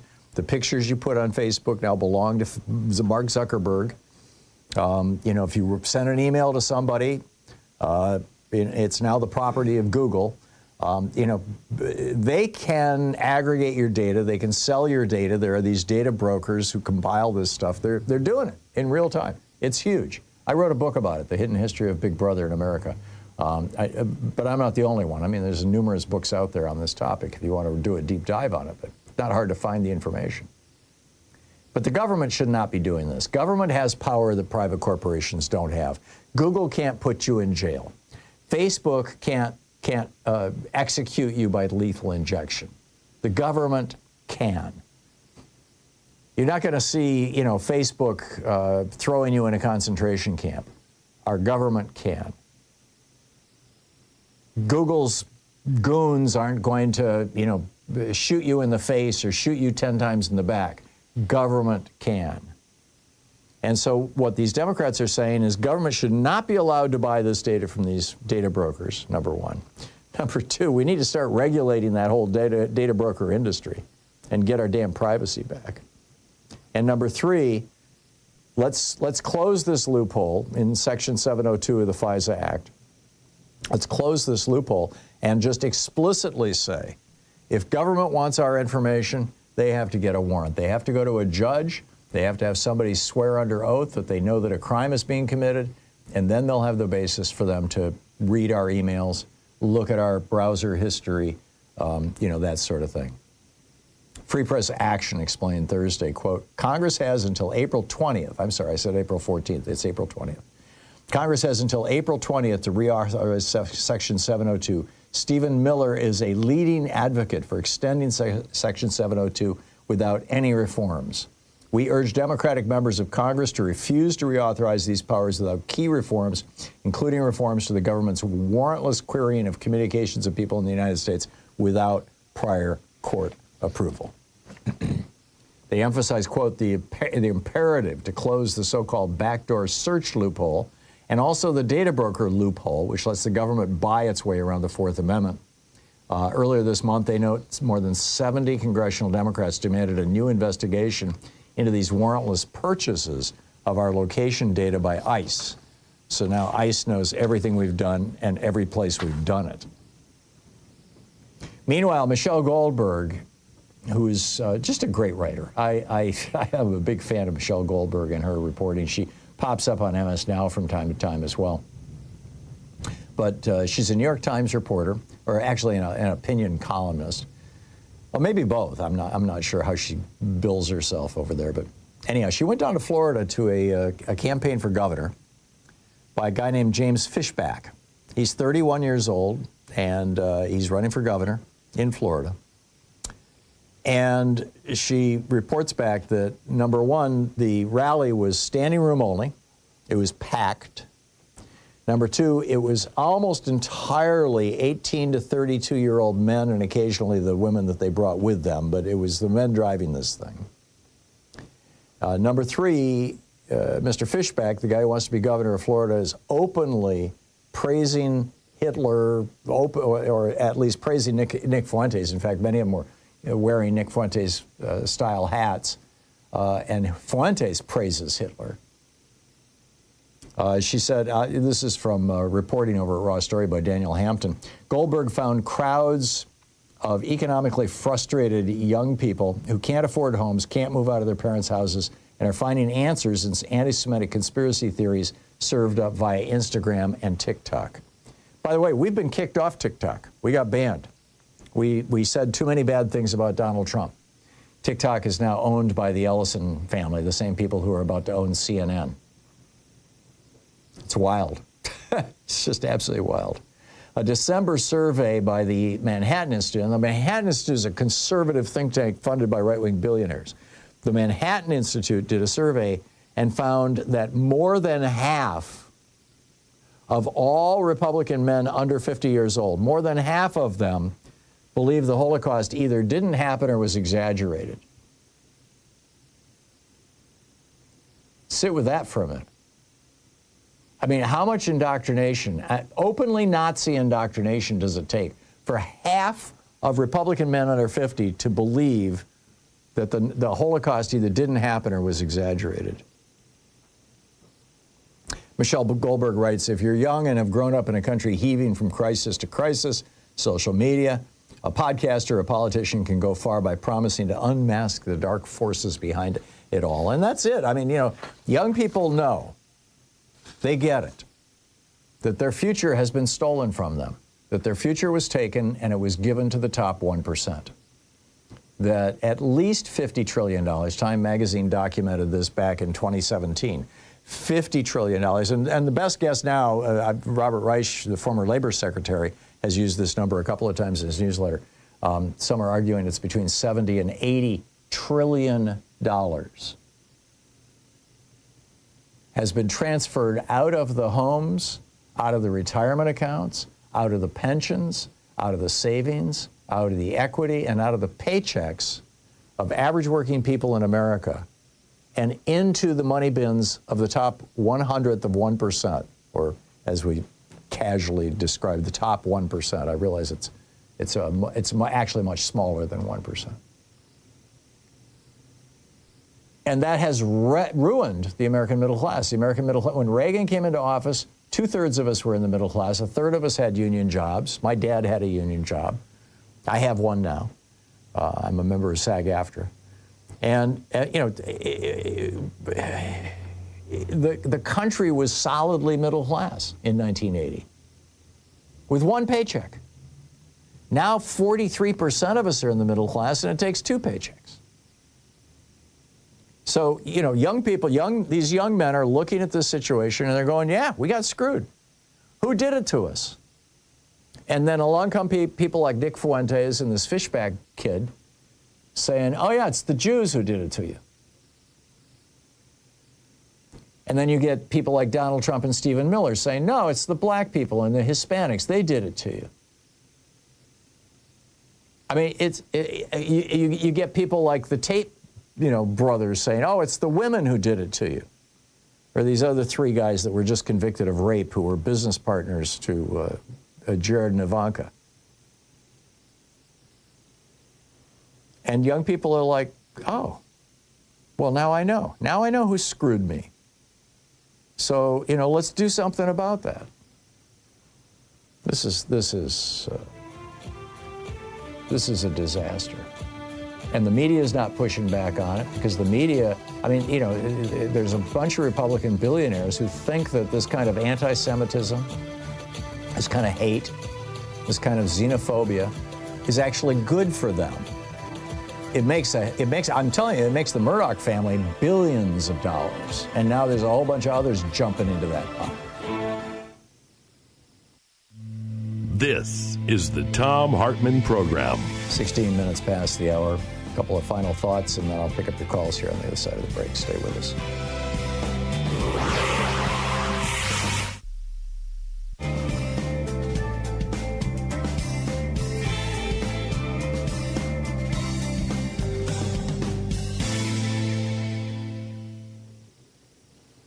Hey there, welcome back. All righty, let's see who's on. Aaron in Oakland, California. Hey, Aaron, what's on your mind today? Thanks for watching us on YouTube. Hey, you bet, Tom. It's great to talk with you today. I just wanted to say, Tom, please, will you do me a favor? I'm listening. Okay, will you run for president already? Yeah, not gonna happen, Aaron, but thanks for the kind words. Seriously speaking, though, we all have an obligation to make sure that our next president is not a criminal, rapist, felon, fraudster, con man. Yeah. So absolutely. Yeah. Yeah. The other thing I just wanted to touch on real quickly is I don't know when it became the idea of this country that the money in the budget belongs to the right wing or the people behind the right wing, the oligarchs and the ruling class and the money. It's not their money, it's our money. Yeah. But it's all of us.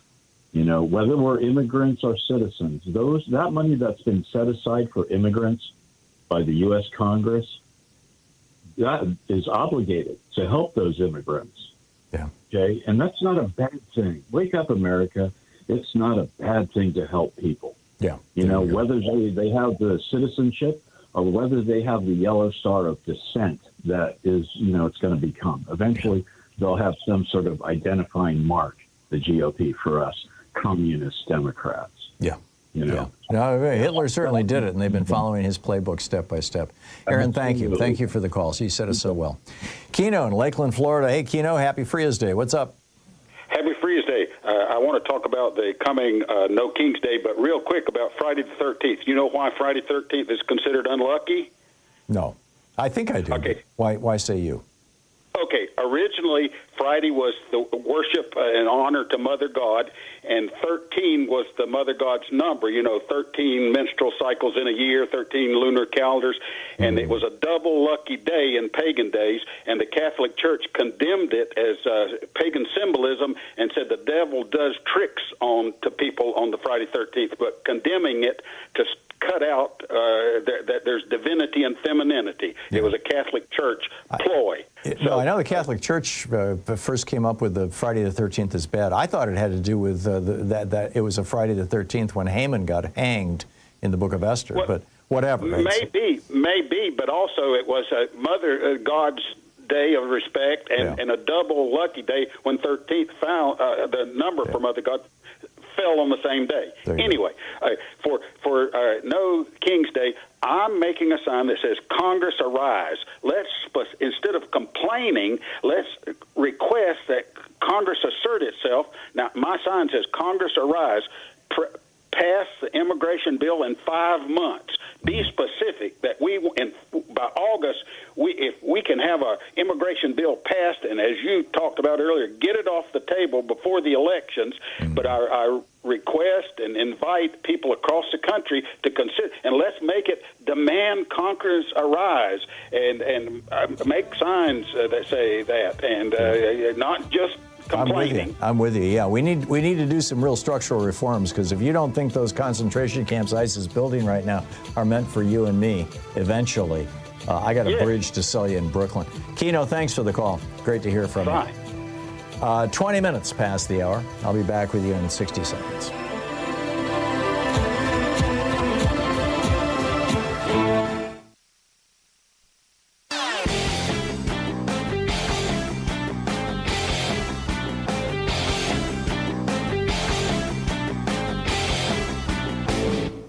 Change starts with you. You can be calling your Democratic or Republican representatives to let them know what you think by calling 202-224-3121. It's the Capitol switchboard. It'll get you right through. History teaches when Ronald Reagan took over America in 1981, we handed him a brand gleaming new country.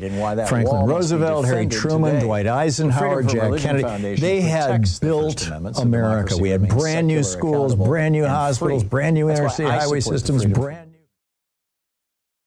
Sure, we were the envy of the world. And then Republicans came along and they said, well, you just cut the top tax rate from 74% down to 27%, and everything will trickle down. Instead, what do we get? Billionaires and poverty. They said, hey, just deregulate guns. An armed society is a polite society. Instead, we've got more school shootings than anywhere in the world. They said, just kill off civics and history classes in our schools and liberate our young people to focus on science and math. And now we've got people who don't know how our government works. I mean, it just goes on from there. There's a whole rant about it over at HartmannReport.com titled FDR Saved America, Then the GOP Ripped Us Apart. Check it out.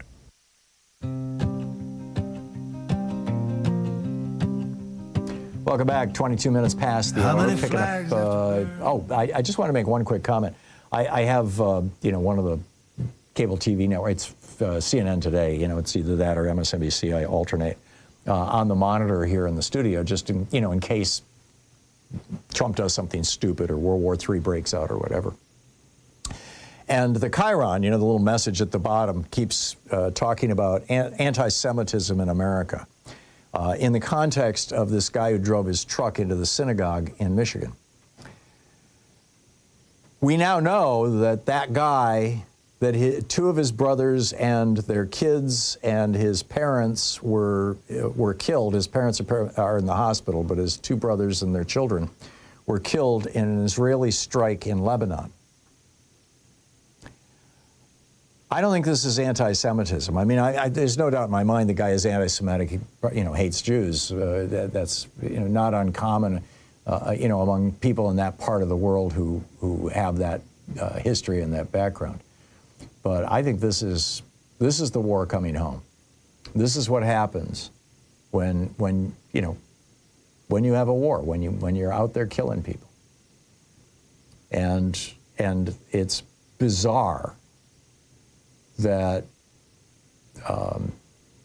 this administration has laid off or fired, that Kash Patel shut down, essentially fired, the FBI agents who were responsible for tracking people in the United States who might be affiliated with Iran and might want to hurt the United States. Why did he do that? I mean, the excuse that's given, right, the public excuse, is that he fired those FBI agents who were protecting us from Iranian blowback. The public excuse that is given is that he did that because they were the same guys who went down to Mar-a-Lago and searched Donald Trump's residence for the documents that Trump had illegally and criminally stolen from you and me, from the United States government, and then handed off, indirectly handed off to spies from China and Russia. I think, though, that it's beyond that. I think he actually wants America to get hit. You know, Donald Trump tried to claim that he was helping people on 9/11. He wasn't. He lied about that. He lies about everything. But one thing he knows is that after 9/11, an illegitimate president, George W. Bush, suddenly became very legitimate. Everybody loved him. And that's what Trump wants. So what say you? Jerry in Tampa, Florida. Hey, Jerry, what's on your mind today? Hey, Tom. Hey, Jerry. You brought up the Holocaust again, and I just have to say something before I get on. Hey, listen, you young dumb guys. If the Holocaust could have been denied, don't you think the Nuremberg defendants would have done it? They were Well proud said, of what Jerry. they did. Yeah, they got hanged for their actions. Proud of it. Yep. They said they were justified in doing it. Yeah, people, Now, you know, there's a new movie out, Nuremberg, that just apparently just popped up on either Sling or excuse me, either Netflix or Amazon Prime. I think it's on Netflix now. Louise and I saw it in the theater a couple weeks ago. It is brilliant. Go see it. Take your friends. I will see it. Invite them over to the house for a watching party. Okay. Here's what called up about. My understanding from media is these are the only things that Khomeini the younger, the new guy in charge, wants. Number one, he wants us out of his country. Get out as quickly as possible. Number two, reparations. You got to pay for what you did. Now, I don't know how you can put a value on a human life, but apparently he's willing to do it, even though apparently they killed his wife. Yep. Hey, if I'm in charge of that country and you kill my wife, pal, if I can say this, you got hell to pay, sport. Yep. But and then three, an ironclad, signed, written agreement, negotiated out that says you will never attack us again, and we won't attack you. Yep. Yep. I get it, Jerry. And you know, Trump is not interested in that. Trump wants his war, and I think he wants America to be struck. He wants us to be hit. And, you know, I think he desperately wants that because it's what he needs politically. Jerry, thank you for the call. This all was unnecessary. If Trump hadn't torn up Obama's agreement, none of this would be happening. You're listening to the Thom Hartmann Program. Call 202-808-9925. In fact, frankly, none of this had to happen at all. I mean, Trump told us, 2 months ago, that he obliterated Iran's nuclear program?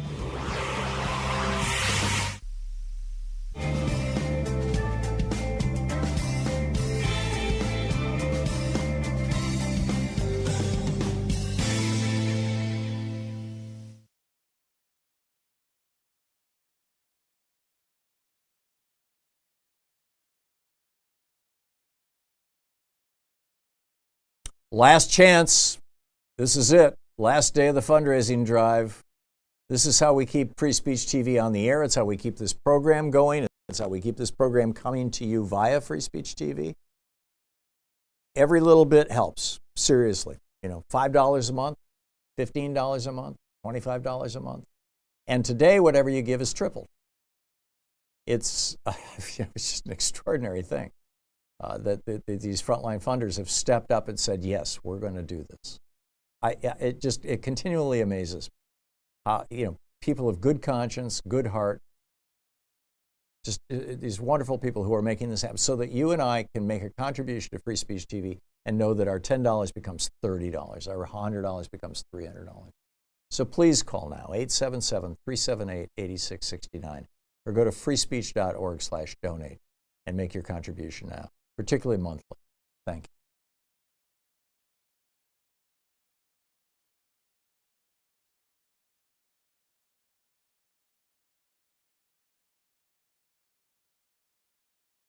Good morning. This is the Commonwealth Report, news for the public, not the powerful.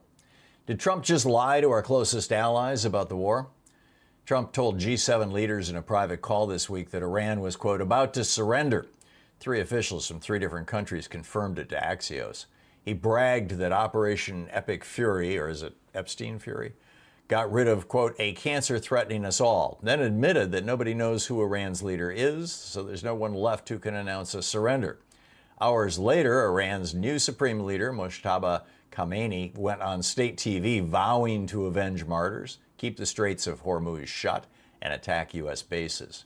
That same night, 2 tankers were set ablaze off Iraq.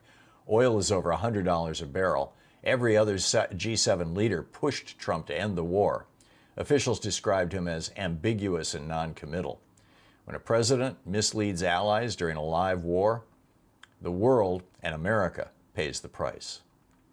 Did AI help kill children in an Iranian school? On February 28th, a U.S. Tomahawk missile struck the elementary school in Minab, Iran. 175 people died, most of them girls, and aged 7 to 12. A Pentagon investigation now points to U.S. forces possibly acting on outdated intelligence, maybe using AI. More than 120 House Democrats sent a letter to Pete Hegseth demanding answers, including whether the military's AI targeting systems called Maven was used to select the school. Senator Kirsten Gillibrand called for Hegseth to resign. The head of U.S. Central Command confirmed the military is using AI tools in this war. Hegseth had declared there'd be no, quote, stupid rules of engagement from day one. When you strip out the guardrails on warfare, children end up dead. That's not a mistake. That's this Trump administration's insane policy. Don't let Stephen Miller turn America into a surveillance state. More than 90 civil rights groups and civil liberties groups sent a letter Thursday to congressional Democrats warning them not to give Stephen Miller what he wants. Miller wants a clean renewal of Section 702 of FISA with 0 new privacy protections. That law allows warrantless backdoor searches of Americans' calls, texts, and emails, yours. It expires April 15th. It's been abused to spy on Black Lives Matter protesters, judges, journalists, and even lawmakers. Now Trump and Miller want it renewed with no warrant requirement, no reforms, nothing. Advocacy groups are drawing a hard line. As one leader put it, no president should be able to hoover up your private communications without a court order. Congress has one chance to get this right. Democrats are winning everywhere, and it appears nobody's talking about it. Since Trump took office, Democrats have flipped 28 state legislative seats. Republicans have flipped 0. This week in New Hampshire, Democrat Bobby Boundman won a district Trump carried by 13 points just 16 months ago. Democrats have now won or overperformed in 254 of 284 key elections since Inauguration Day. They've flipped seats in Texas, Arkansas, Iowa, Georgia, and Mississippi.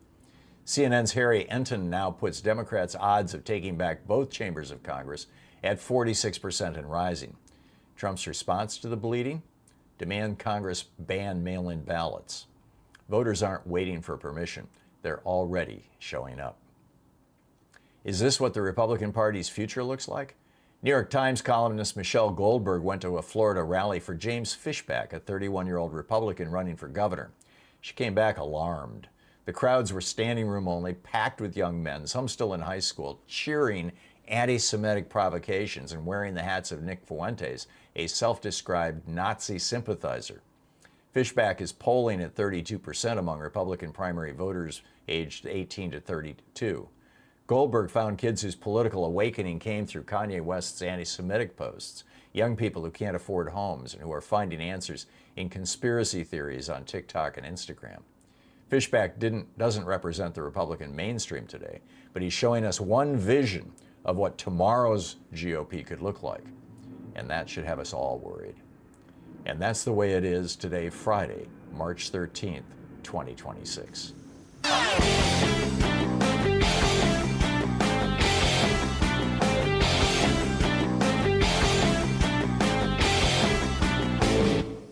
Share the Thom Hartmann program with your friends. Our podcast, The Hartmann Report, is absolutely free and available wherever fine podcasts are available.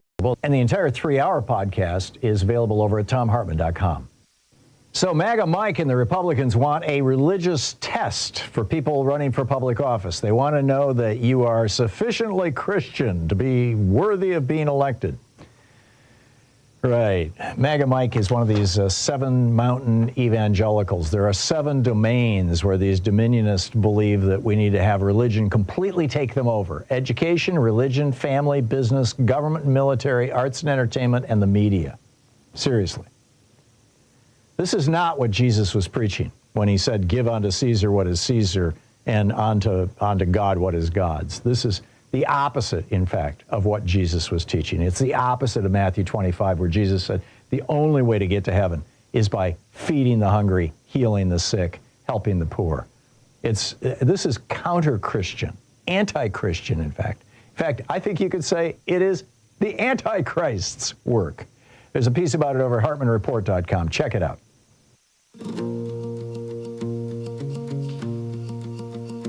Back 35 minutes past the hour. And picking up your calls here, Michael in Bronx. Hey, Michael, this is not, you've called more than once this week, haven't you? I spoke with you last Monday. Oh. I admit that, but then this exigent circumstances, this is in relation to an earlier call you had regarding married women and the Save America Act. I need to set the record straight. I'm a New York State government employee. And I used to work in the New York State Department of Motor Vehicles, which is another government agency within New York State. Mm-hmm. And to get a real ID, they require, and when I say they, I'm talking about federal regulations. This is stuff that is already set as regulations or as law. The women, if you have proof of citizenship, you bring that. But you also have to bring the marriage license that's showing that you transferred your name from maiden to married, and they all have to be original documents. Mm-hmm. Now, I say that in case these Trump and even Stephen Miller try to come up with some kind of crap to circumvent that. And like I said, this was federal law and regulations already set. Mm-hmm. Okay? So all in all, Stephen Miller and Donald Trump is making up garbage just to create havoc and disrupt, or should I say, pretty much tear apart our rights. Yep. All right? They lie. I'm telling the truth. So I just wanted to clear up any confusion that comes along the way. And quite honestly, we shouldn't even have to be having this kind of discussion if people follow the damn laws the way they're supposed to. Yeah, I'm with you. Michael, thank you. Well said. Kevin, and I'll forgive you for calling twice. Kevin in Pittsburgh, Pennsylvania. Hey, Kevin, thanks for watching this on Facebook Live. What's up? Hey, before I establish my GOP bona fides, I did want to make a comment about Stephen Miller. People have mentioned him a couple times. Mm-hmm. And to dovetail with one of your earlier callers, not only has he never served in the military, but none of his family was in the military either, but he's living on a military base right now. Yeah, it seems like they're all hiding out in military housing. Kristi Noem started that. Now Pam Bondi has done it. And and Stephen Miller, when somebody wrote something in chalk on his sidewalk and his wife got all freaked out. Yeah. Snowflakes. Yeah. So anyways, I am a Republican, a lifelong Republican. I did not vote for Trump in this last go-round, just so you know. And the strategic catastrophe with the war and, 400 bad things that he's done. But one good thing that he did was seal the border. I mean, there's no illegal. What did he do differently at the border? To the best of my knowledge, nothing has changed from when Biden was there, other than that people are simply afraid to come to the United States. Well, yes. But here's what my question is. I've never heard any progressive mention this or address this. It's terrible. I don't want to go after mass deportations. I don't want to go after the taco vendor, the people who have been here 20 years. Everybody wants to go after the criminals, so that's sensible about this. Sure. But I've never heard any progressive address this. What is the penalty that somebody here illegally should pay? pathway to citizenship, like we did under Reagan with the Immigration Reform and Control Act of 1986. Well, under Reagan, when he legalized between 3 and 5 million people, basically you had to prove that you had been in the country for more than, what was it, 2 years? I'm doing this from memory. Do you recall, Kevin? It was several years, wasn't it? Yeah, it was 2 to 3 years. Yeah, several years, pay back taxes. Correct. And I don't think it was part of the act, but the original act was that they were going to pay a $1,000 fine. Yeah. My point is, do you believe as a progressive that they should pay some sort of? Should you? Think I don't. I don't have a problem with I mean, $1,000 is something that if somebody cares about U.S. citizenship, they can spend some time earning and putting together. But these are the kind of things that we should be having, or at least Congress should be having, an honest and open and well-intentioned, or whatever the phrase is, debate about. And this is the stuff that Jim Langford, the Republican from Wyoming, the senator, put together. Let's define what that path to citizenship is. Let's define what. And right now, the penalty, by the way, being in the country without authorization is not a crime. It is a civil offense. Like the distinction between getting a speeding ticket, which is a crime, or getting a parking ticket, which is a civil offense. And so, but it's one of the few civil offenses that doesn't just have a fine associated with it, it also has deportation associated with it. And I have no problem with deporting people who are here without permission. That's right. The reason it's a civil offense is so they don't have to have a trial under the Fourth Amendment. Correct. So that's true. And the Fifth and the Sixth and my final 7th part and 8th. of parting. Yeah. Here's my final observation, Tom. I'd like you to address this too. I didn't vote for Trump. I actually wrote in Nikki Haley as a write-in vote, but I think that the Democrats bear some responsibility for Trump, and I'm going to tell you why. They put out a candidate that was most people in the country thought was insane with some of her positions. So they hurt us. Instead of trotting out like a Clinton or an Andy Bashir, somebody that would have made sense to middle America, they brought out this candidate. They brought. So you're saying Kamala Harris was advocating insane positions. What were those insane positions?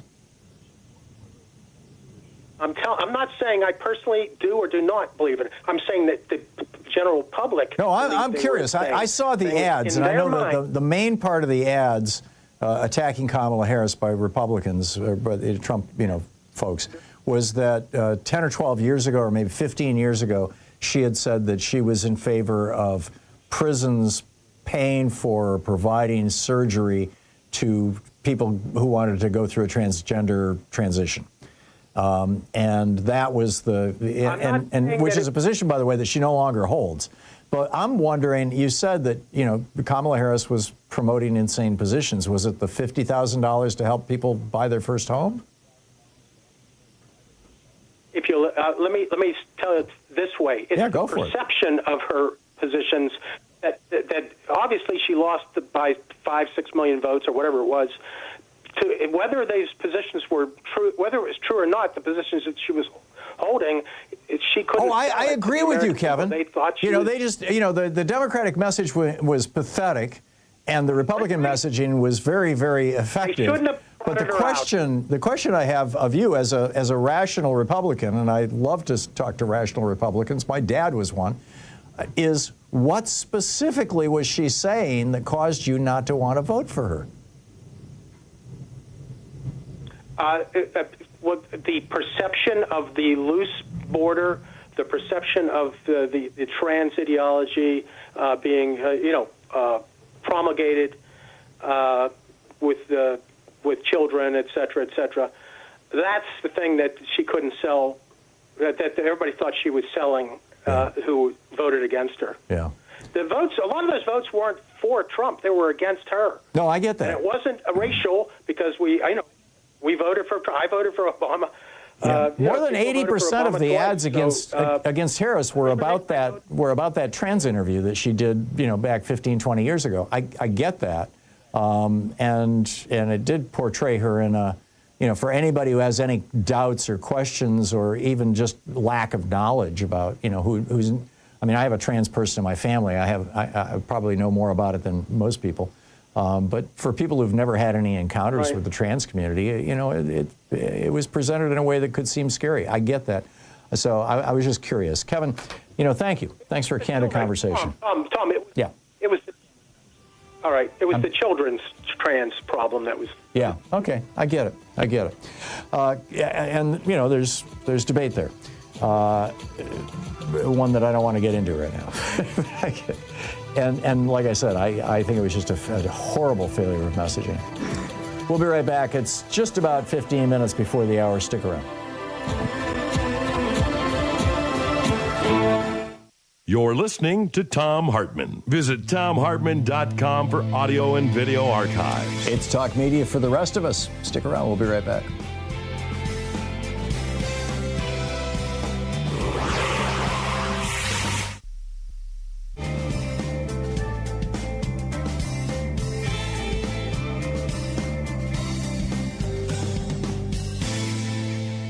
And welcome back. Nancy in Springfield, Oregon. Hey, Nancy, what's on your mind today? Yes, there's been talk about the in California, the 5% that they want to the billionaire tax. Use. The what? The billionaire tax. Oh, yeah. Okay, so I thought, you know, a billionaire tax, that tax they're proposing is a one-time deal. Mm-hmm. And so they'll get some money, but then it'll be gone. And I was thinking it would be better to do like a 0.5% per year forever. And I just thought that would be a better solution. I think that's what Massachusetts did. I'd have to go back and look, although I think Massachusetts was 2%. But again, I could be wrong. Fact check me on that. But I'm surprised that more people aren't pointing this out. Massachusetts, either a year or 2 years ago, passed, and the governor signed, I think it's Governor Healy, if I'm remembering right, signed into law a piece of legislation that taxed billionaires in Massachusetts. And it might not have been a one-time thing. I think it was, you know, year after year, but I could be wrong. I don't have the details in front of me. But I know that they signed a tax on billionaires. And there were all these billionaires who were threatening to leave, and they were running ads against it. But it passed, and she signed it, and they got hit with the tax. And to the best of my knowledge, not one single billionaire has left Massachusetts. So. Yeah, well, I mean, 0.5% a year doesn't seem like that much. Well, even 5% if you've got $1 billion. Year after year, that would add up, and it would be able to plug in funding for schools and everything in perpetuity rather than just like a one-time deal. When we had a 74% top income tax rate. Now, I realize that billionaires have since gotten loopholes written into the tax code so they don't have to pay any income tax because they don't take income. They live on borrowed money, basically. But back when Reagan came into office, we had a 74% income tax. We were able to pay for the best and most modern new school system in the world. We had some of the best primary and secondary education. You could go to college for free or virtually free, pretty much in every state. Medical care was relatively inexpensive. Health insurance was cheap. You had 2/3 of the population solidly in the middle class with a single paycheck. I mean, all this great stuff was going on, and it was supported. The soil in which this middle class rooted itself, the soil in which the small businesses were able to start and grow, like the 5 companies that Louise and I built over the years and built them up, sold them off, and retired 5 times. All of that came about because of that 74% top income tax rate, which up until just 5 years before LBJ became president, had been 90%. And we were doing just great. So, hitting them with 5% just seems like, I would say hit them with 100% on everything over $1 billion, but, nobody's going to do that. I get that. But, we didn't have this problem of an infestation of billionaires, and now we've got it, and they're buying up our politics. They're roughly 20% of all the money going into politics is coming from 300 billionaire families. I mean, it's mind-boggling. So anyway, Nancy, I think you said it very, very well, and I appreciate the call. Thank you. Yeah, I think we should have like a long-term thing rather than just a one-time deal. Agreed. Thank you. 49 minutes past the hour. Back with more of your calls here on Anything Goes Weekend in just 1 minute. Stay with us.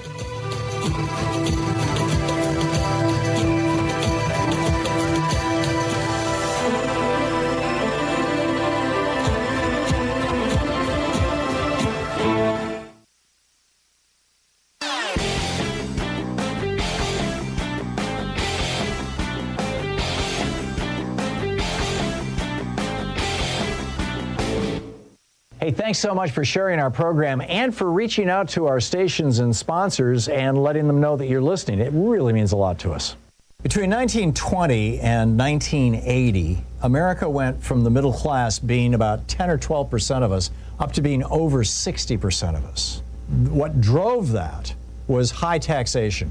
High tax rates. Woodrow Wilson had 91% income tax rate. Franklin Roosevelt, 90% top income tax rate. Lyndon Johnson dropped it down to 74%. But from that, throughout that entire period of time, with the exception of the Roaring 20s, this is a brief little 10-year period, 12-year period, the top income tax rate was in the neighborhood of 74 to 90%. And what that did was it caused really rich people to leave their money in their businesses and pay their workers well. And that produced the middle class. Reagan came along and dropped that top tax rate down to 25% and then 27%, and it's now in the 30s, and that's what killed the middle class. We need to bring back these high taxes. There's a whole article about it at HartmannReport.com. Will the morbidly rich ever go back to being good citizens? Check it out.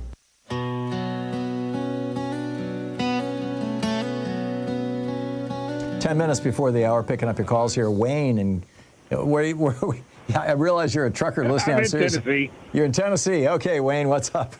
Yes, sir. Happy Friday Day to you. Hey, real quick, before I say anything, my wife is here with me on the line, and she has a question for you before I say what I have to say. Is that okay? Sure, that's great. Hi. Okay. Hi, Tom. I listen to you when I get a chance. But anyway, just out of curiosity, you know, felons aren't allowed to live in government housing. Who is not allowed Why do to? we have a president that is? Oh, felons. Oh, felons are not allowed to live in. Oh, you're right. We've got a convicted felon living in the White House. You're right. That's a good point. There is, a felon cannot get government housing even if they're homeless. Wow. So, and that's a country. That's not a state thing. Yeah. That's an entire country thing. Yeah. And yet we have one in the White House. Good point. I missed your name. I'm sorry.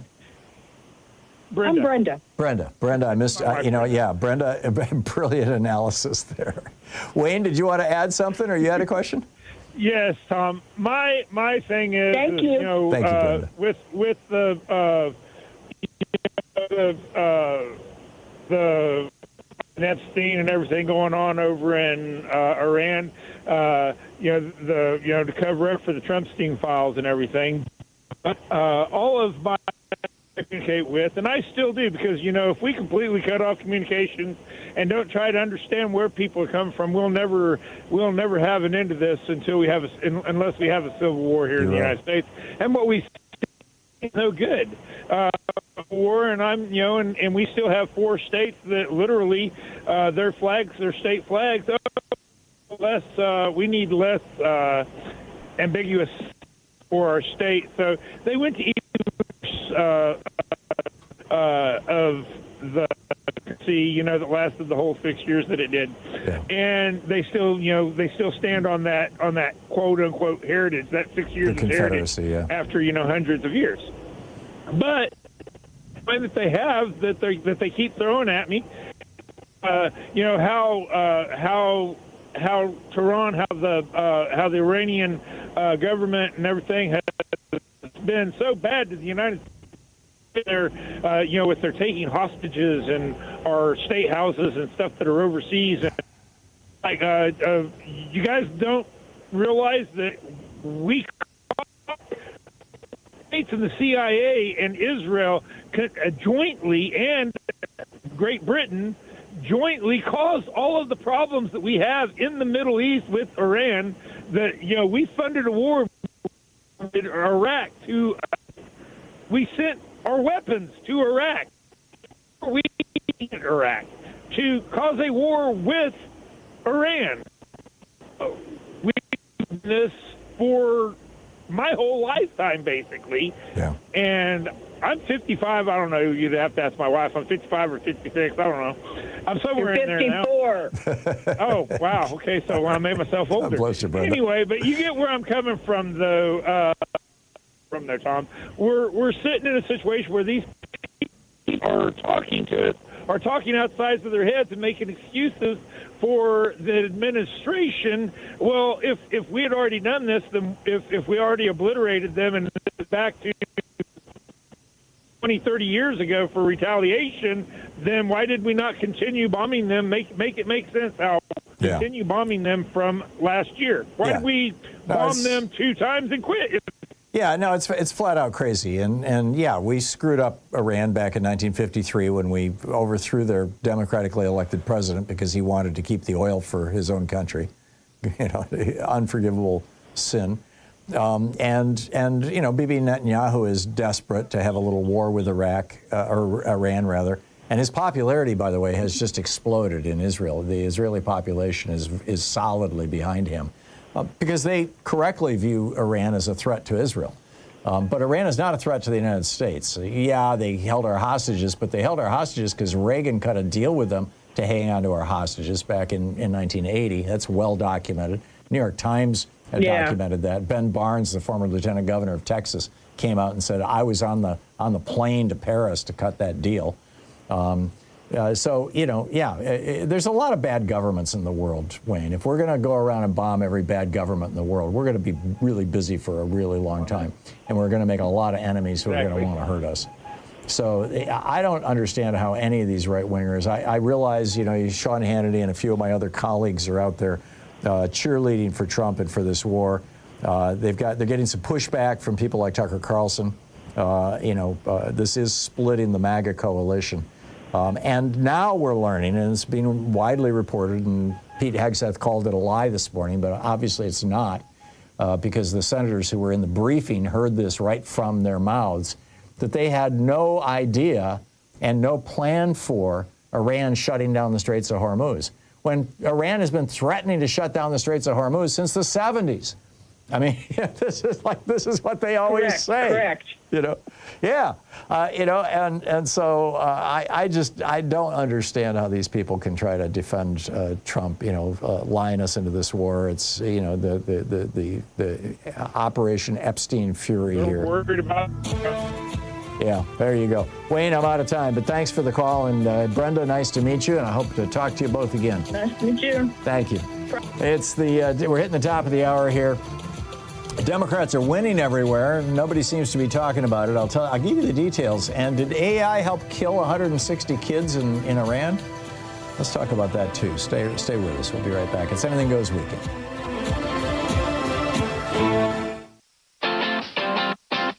You're listening to Thom Hartmann.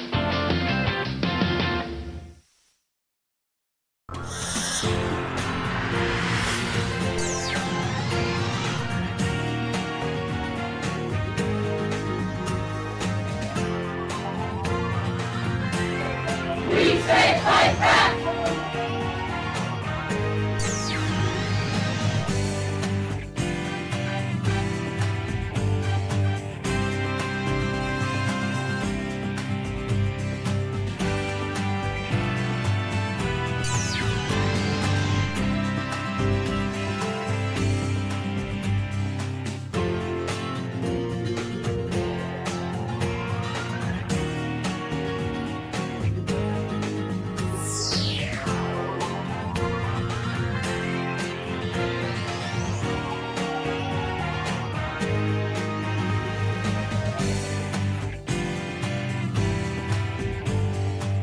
So what do we call the really, really mind-bogglingly rich? You know, at the founding of the Republic, they were referred to as speculators or moneyed interest or aristocrats.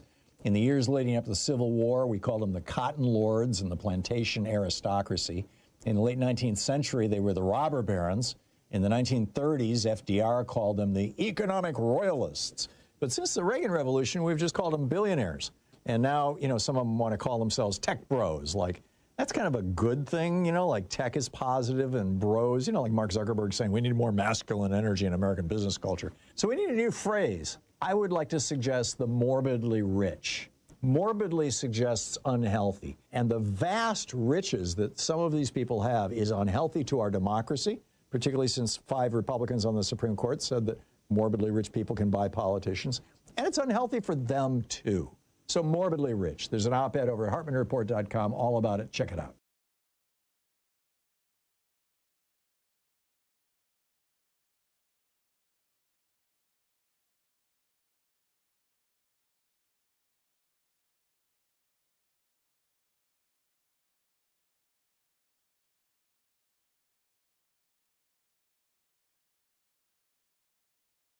We're coming into the home stretch here. It's the last hour of the program, the last opportunity for you to jump in and say, yes, I support the Thom Hartmann program. Yes, I support Free Speech TV.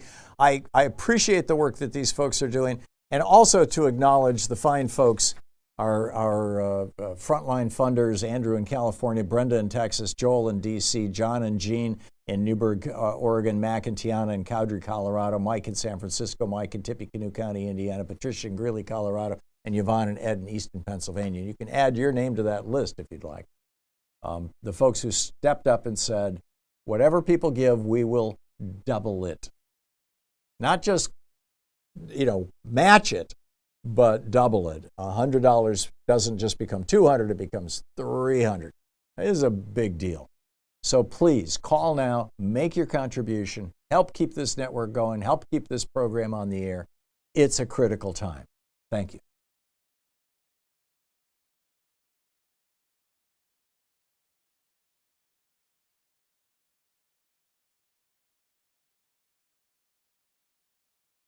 Good morning. This is the Commonwealth Report, news for the public, not the powerful.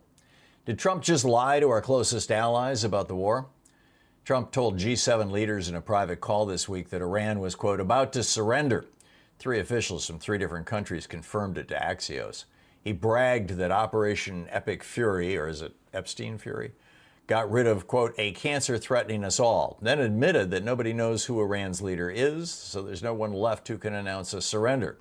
Hours later, Iran's new supreme leader, Mojtaba Khamenei, went on state TV vowing to avenge martyrs, keep the Straits of Hormuz shut, and attack U.S. bases.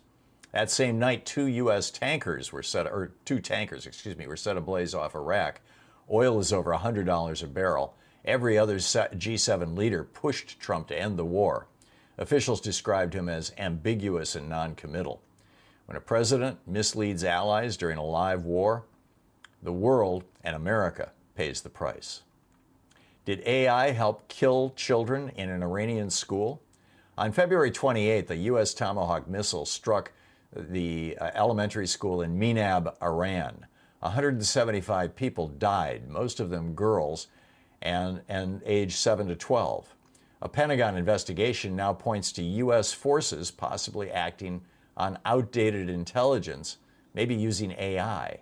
More than 120 House Democrats sent a letter to Pete Hegseth demanding answers, including whether the military's AI targeting systems called Maven was used to select the school.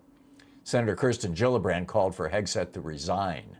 The head of U.S. Central Command confirmed the military is using AI tools in this war. Hegseth had declared there'd be no, quote, stupid rules of engagement from day one. When you strip out the guardrails on warfare, children end up dead. That's not a mistake. That's this Trump administration's insane policy. Don't let Stephen Miller turn America into a surveillance state. More than 90 civil rights groups and civil liberties groups sent a letter Thursday to congressional Democrats warning them not to give Stephen Miller what he wants. Miller wants a clean renewal of Section 702 of FISA with 0 new privacy protections. That law allows warrantless backdoor searches of Americans' calls, texts, and emails, yours. It expires April 15th. It's been abused to spy on Black Lives Matter protesters, judges, journalists, and even lawmakers. Now Trump and Miller want it renewed with no warrant requirement, no reforms, nothing. Advocacy groups are drawing a hard line.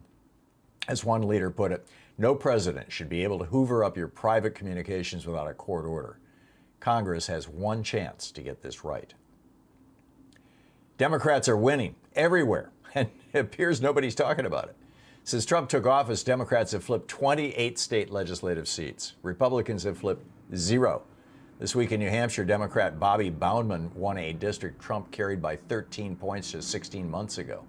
Democrats have now won or overperformed in 254 of 284 key elections since Inauguration Day. They've flipped seats in Texas, Arkansas, Iowa, Georgia, and Mississippi. CNN's Harry Enton now puts Democrats' odds of taking back both chambers of Congress at 46% and rising. Trump's response to the bleeding? Demand Congress ban mail-in ballots. Voters aren't waiting for permission. They're already showing up. Is this what the Republican Party's future looks like? New York Times columnist Michelle Goldberg went to a Florida rally for James Fishback, a 31-year-old Republican running for governor. She came back alarmed. The crowds were standing room only, packed with young men, some still in high school, cheering anti-Semitic provocations and wearing the hats of Nick Fuentes, a self-described Nazi sympathizer. Fishback is polling at 32% among Republican primary voters aged 18 to 32. Goldberg found kids whose political awakening came through Kanye West's anti-Semitic posts, young people who can't afford homes and who are finding answers in conspiracy theories on TikTok and Instagram. Fishback doesn't represent the Republican mainstream today, but he's showing us one vision of what tomorrow's GOP could look like. And that should have us all worried. And that's the way it is today, Friday, March 13th, 2026. I'm Thom Hartmann.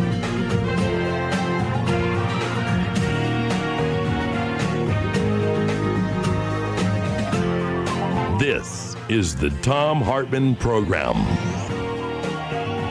Welcome to the third hour of our program. It's Anything Goes Weekend. We'll get to your calls in just a little bit. I just wanted to share a couple things with you. Donald Trump laughing with Brian Kilmeade about Russia providing targeting information to kill Americans now that, what are we up to, 14, 16?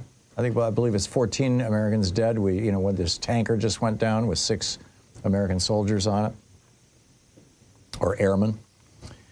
And meanwhile, the administration has come up with a new talking point. They're all saying it. Short-term pain for long-term gain. Yeah. You know why they're saying that? Because they had no idea or made no plans. These people are so stupid. I can't think of another word. I mean, just bumblebleeps, right? I mean, just stupid to say, oh yeah, we'll attack Iran, but they won't close the Straits of Hormuz. I realize they've been threatening it for 50 years, but they would never do that, would they? They did it. And now they're laying mines.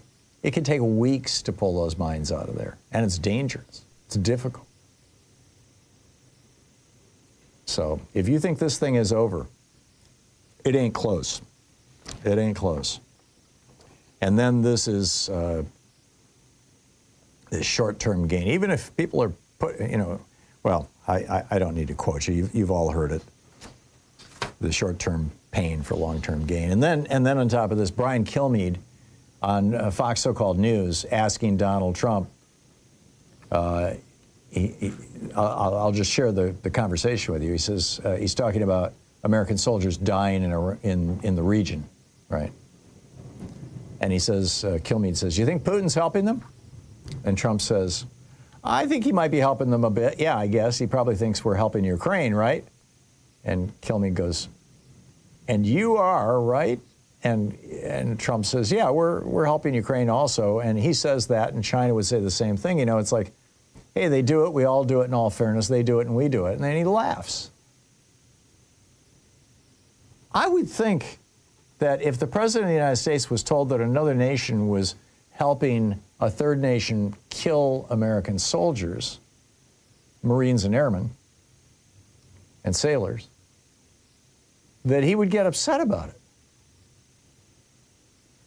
But when it's pointed out to Trump that Putin is helping kill American soldiers, His response is the same as it was last time. This was in 2020 when he was president, when it came out that Putin had put a bounty. He was actually paying Afghan insurgents for every American soldier they killed. And when the proof was given to Donald Trump, he shrugged it off. He said, yeah, well, we've done bad things to Russia too. There is nothing Putin can do that Trump will not bow down and kiss his ass over. I mean, this is the most pathetic, servile, beta president we have ever had. He struts around like he's a tough guy until Putin calls him on the phone, and then suddenly it's, yes, Mr. Putin, or what would you like, Mr. Oh, I'm happy to do that for you, Mr. Putin. No problem, Mr. Putin. And I think Americans are figuring this out. There have been 28 elections so far this year. These are all state elections, state-based elections. People running for state assembly, state representative, state senator. 28 of these elections. And actually, there have been more than 28 elections, but no, it's 28 elections. And in every single one, there was a Republican in office, and there's now a Democrat. Some were special elections, some were, whatever, but 28 times. This is Peter Rubenstein writing for The Mirror. A victory by New Hampshire Democrat Bobby Boudman on Tuesday, this is just this week, in a district previously carried by Donald Trump, marked the 28th such election upset for Republicans since he retook office. Boudman had lost by more than 13 points in 2024. But this time, big victory. The article goes on to say, Tuesdays are becoming a headache for state Republicans across the country as they suffer one stunning defeat after another, according to Heather Williams, DLCC president. She says, these wins aren't a flash in the pan. Together, they tell an undeniable story of Democratic momentum as voters reject Republicans and blame them for soaring costs. And, and now Trump and the Republicans are out there going, well, let's talk about affordability. This was his shtick yesterday, right, when he went out and talked to the cult members at his rally. We're providing. He actually lied to them. He said, the price of food is going down, price of gas is going. No, it's not. And in fact, his new tariffs. The Supreme Court knocked down his 50% tariffs, so now he's stuck with 15% tariff. Well, that's going to cost the average American family $400 this year. Last year, the tariffs cost the average American family around $1,600.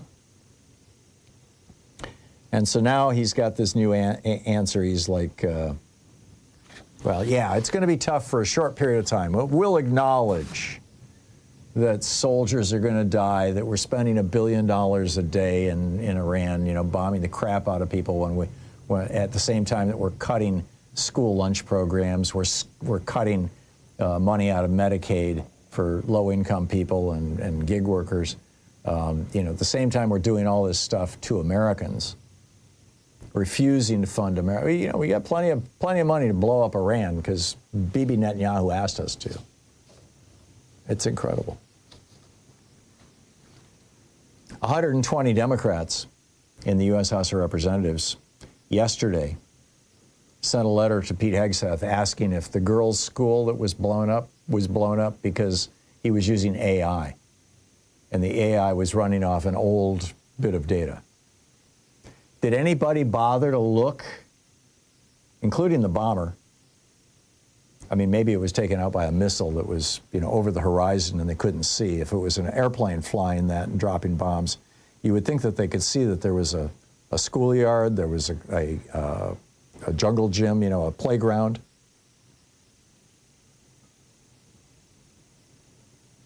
So the Democratic lawmakers, they were led by Sarah Jacobs, a Democrat from California, member of the House. She writes, what is the role of artificial intelligence, if any, in selecting targets, assessing intelligence, and making legal determinations during Operation Epic Fury, or as I call it, Operation Epstein Fury? If AI is used, she writes, is it subject to human review? And at what point? Did a human verify the accuracy of this target of the girls' school? Pentagon investigators have concluded that, yes, we killed those little girls between 7 and 14 years old. The school strike, quote, was the result of a targeting mistake by the U.S. military. Donald Trump still has not acknowledged that mistake. No acknowledgement, no apology. Brad Cooper, the head of U.S. Central Command, said in a video, our war fighters are leveraging a variety of advanced AI tools. NBC reported this week the military is, quote, using AI systems from data analytics company Palantir to identify potential targets in the ongoing attacks. Oh, interesting. Palantir is Peter Thiel. Peter Thiel's the guy who made J.D. Vance a senator and then vice president. Interesting. They go on to note, Hegseth has worked to dismantle initiatives aimed at reducing civilian deaths, scoffed at what he calls stupid rules of engagement, and said maximum lethality is the top priority for the U.S. military. Well, we're maximally lethal. We killed 160 little girls.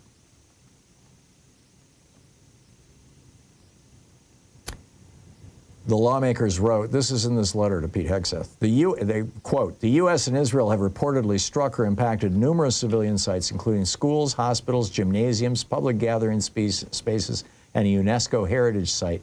Civilians and civilian infrastructure may under no circumstances be the object of attack and must at all times be respected and protected by all parties. Well, obviously, that's not the case. That's simply what the law requires. Both American law, military law, the Uniform Code of Military Justice, and international law, the rules of war. Incredible. Meanwhile, they're reporting 2 brothers, 2 sisters-in-law, niece and a nephew were all killed in Lebanon, related to the guy who drove his truck into the synagogue in Michigan. No justification for it, but now we understand what's going on. This is the Thom Hartmann Program. As we used to say back in the 60s, the war always comes home. Always.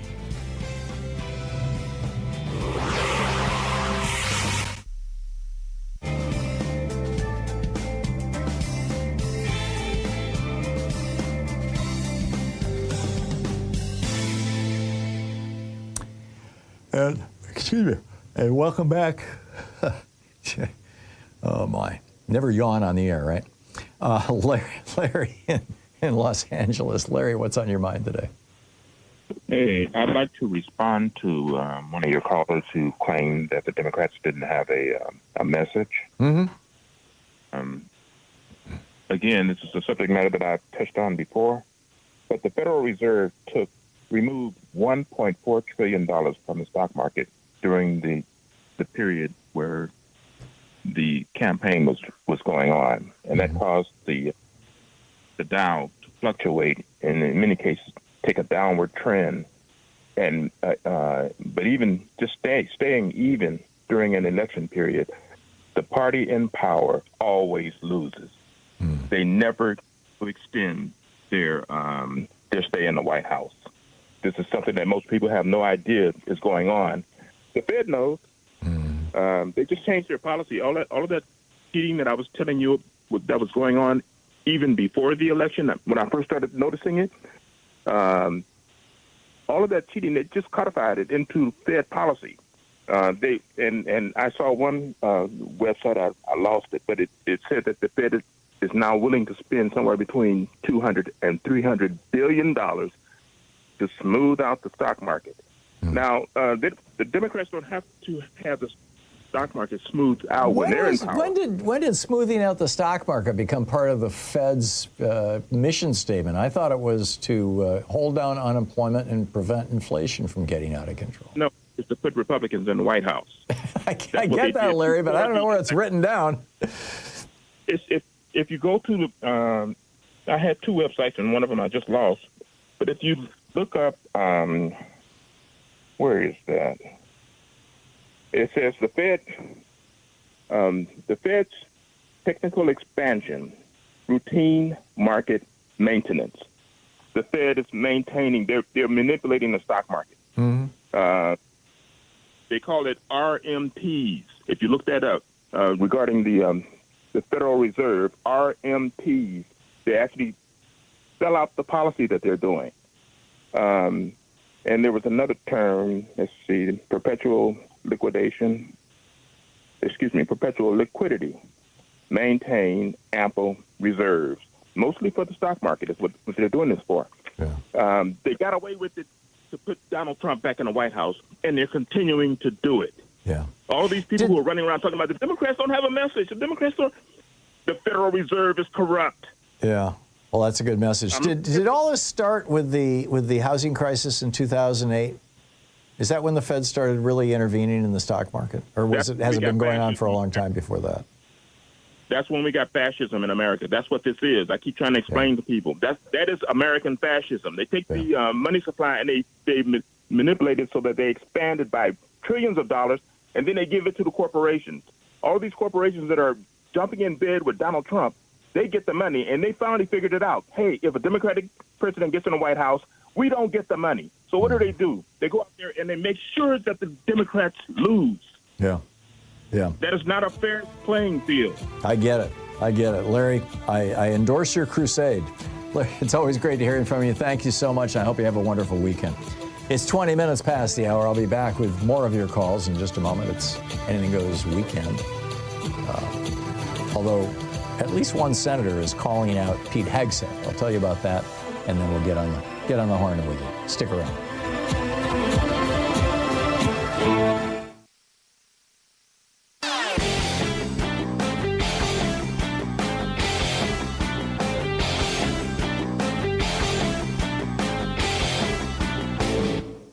Missed my opening rant today? It's usually published over at HartmannReport.com, where you can read it and share it with your friends for free. Check it out, HartmannReport.com. Back in 2010, when Viktor Orban took over the Fidesz party in Hungary, that party was sort of like the Republican Party. It was just a conventional conservative European political party. And he has turned it into a neo-fascist powerhouse. He pushed through he altered the nation's constitution to push through what we would call gerrymandering and voter suppression so that his party will always win.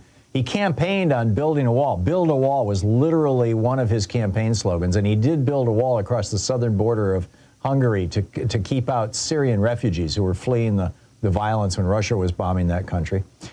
His other two campaign slogans were, and I quote, "Restore Christian purity and make Hungary great again."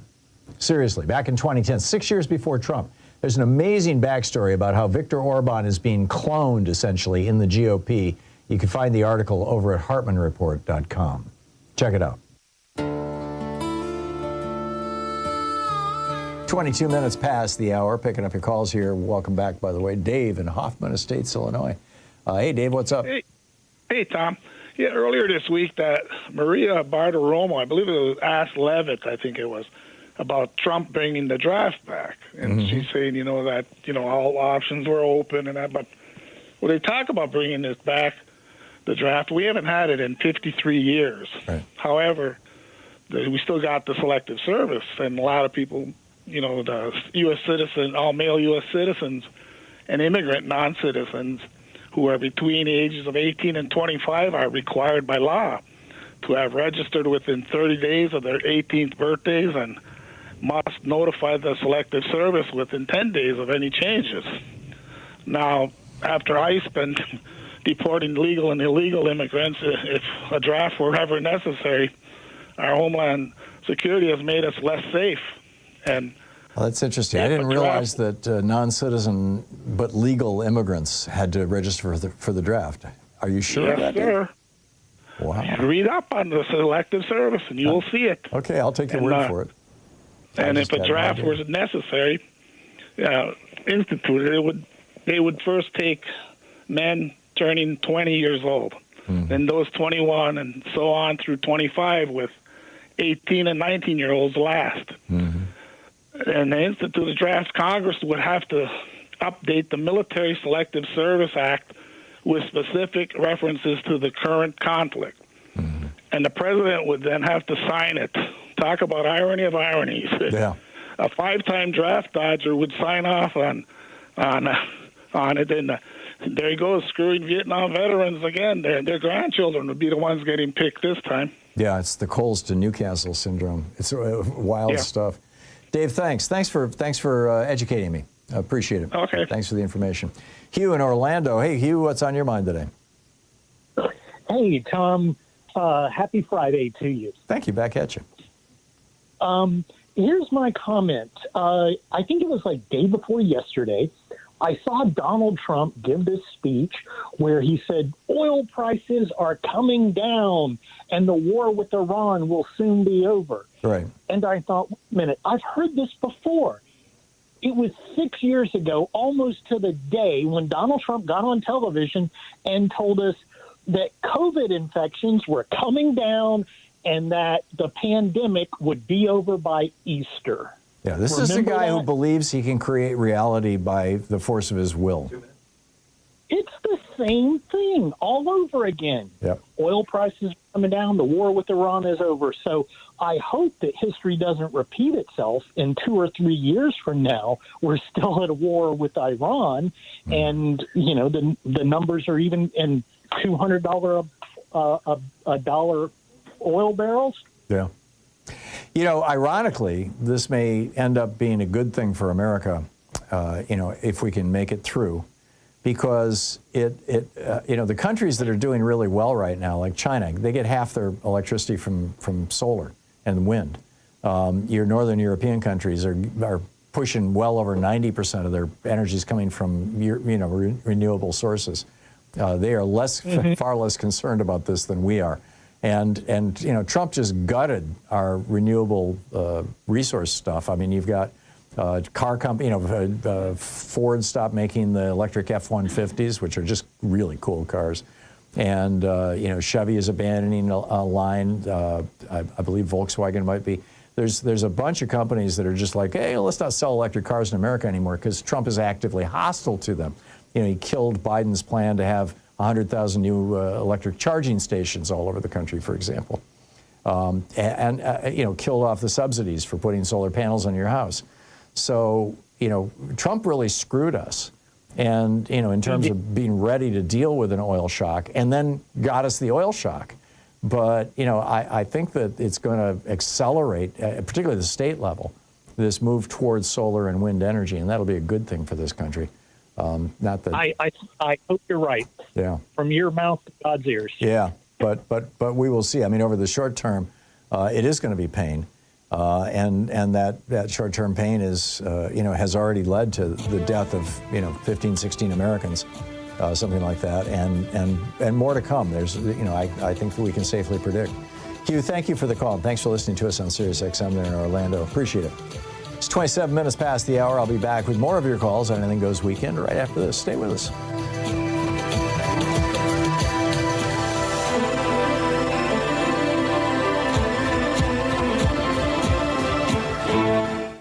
You're listening to the Thom Hartmann Program. Call 202-808-9925. Cuba is holding talks with the United States right now. We are starving them. We have the island under siege.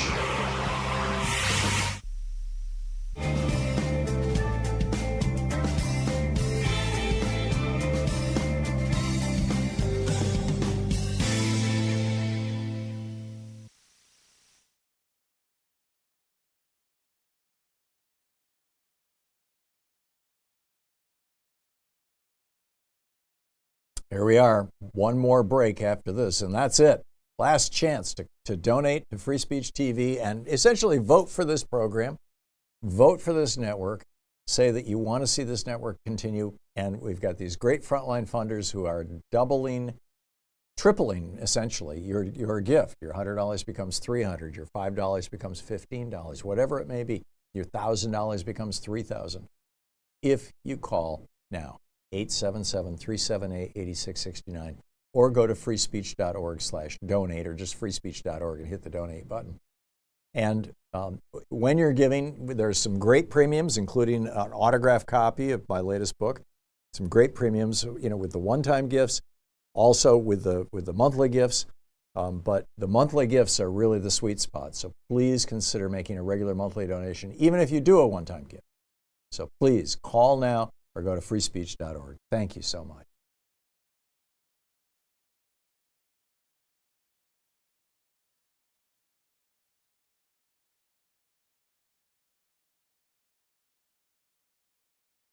Good morning. This is the Commonwealth Report, news for the public, not the powerful. Did Trump just lie to our closest allies about the war? Trump told G7 leaders in a private call this week that Iran was, quote, about to surrender. 3 officials from 3 different countries confirmed it to Axios.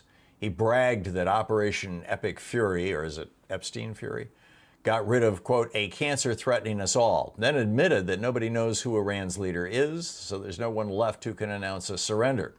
Hours later, Iran's new supreme leader, Mojtaba Khamenei, went on state TV vowing to avenge martyrs, keep the Straits of Hormuz shut, and attack U.S. bases.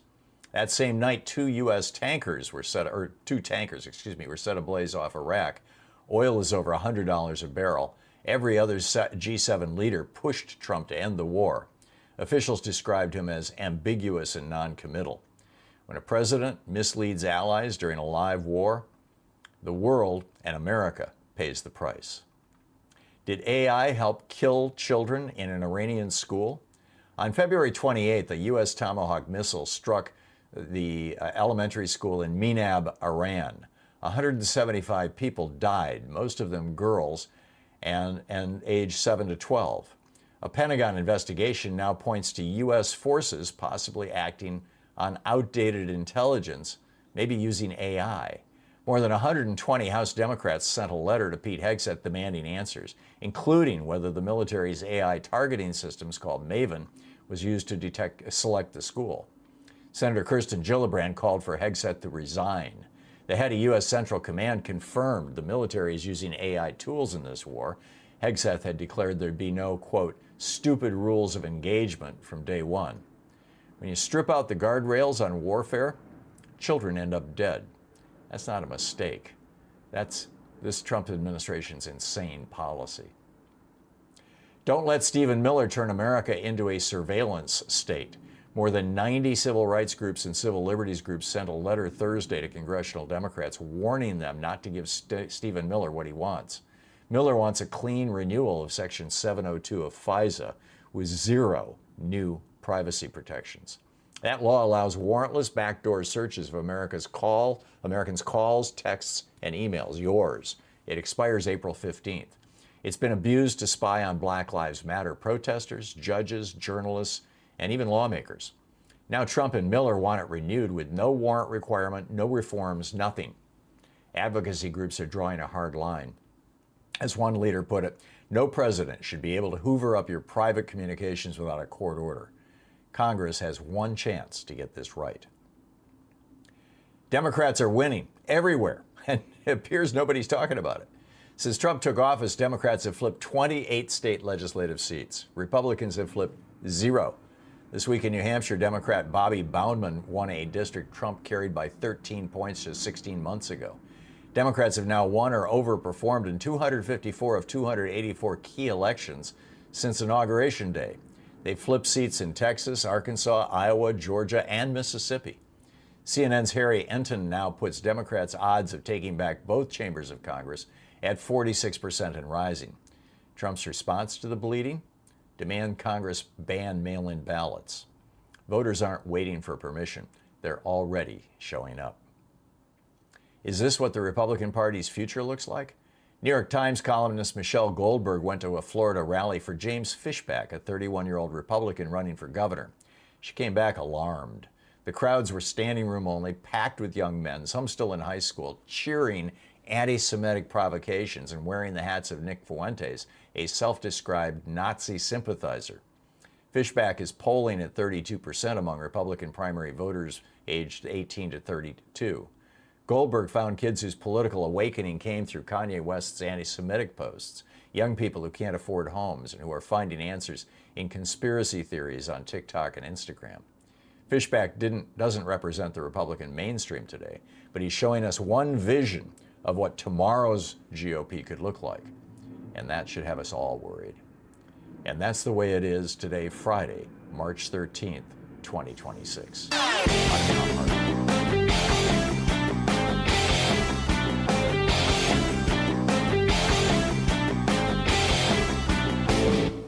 Help support progressive radio. If you're listening to us on a commercial station, call their advertisers and let them know you're listening. If you're listening to us on Pacifica, or one of our many nonprofit stations, please support them when they do their fundraising drives. Thanks for supporting Progressive Talk Radio, and tag you're it.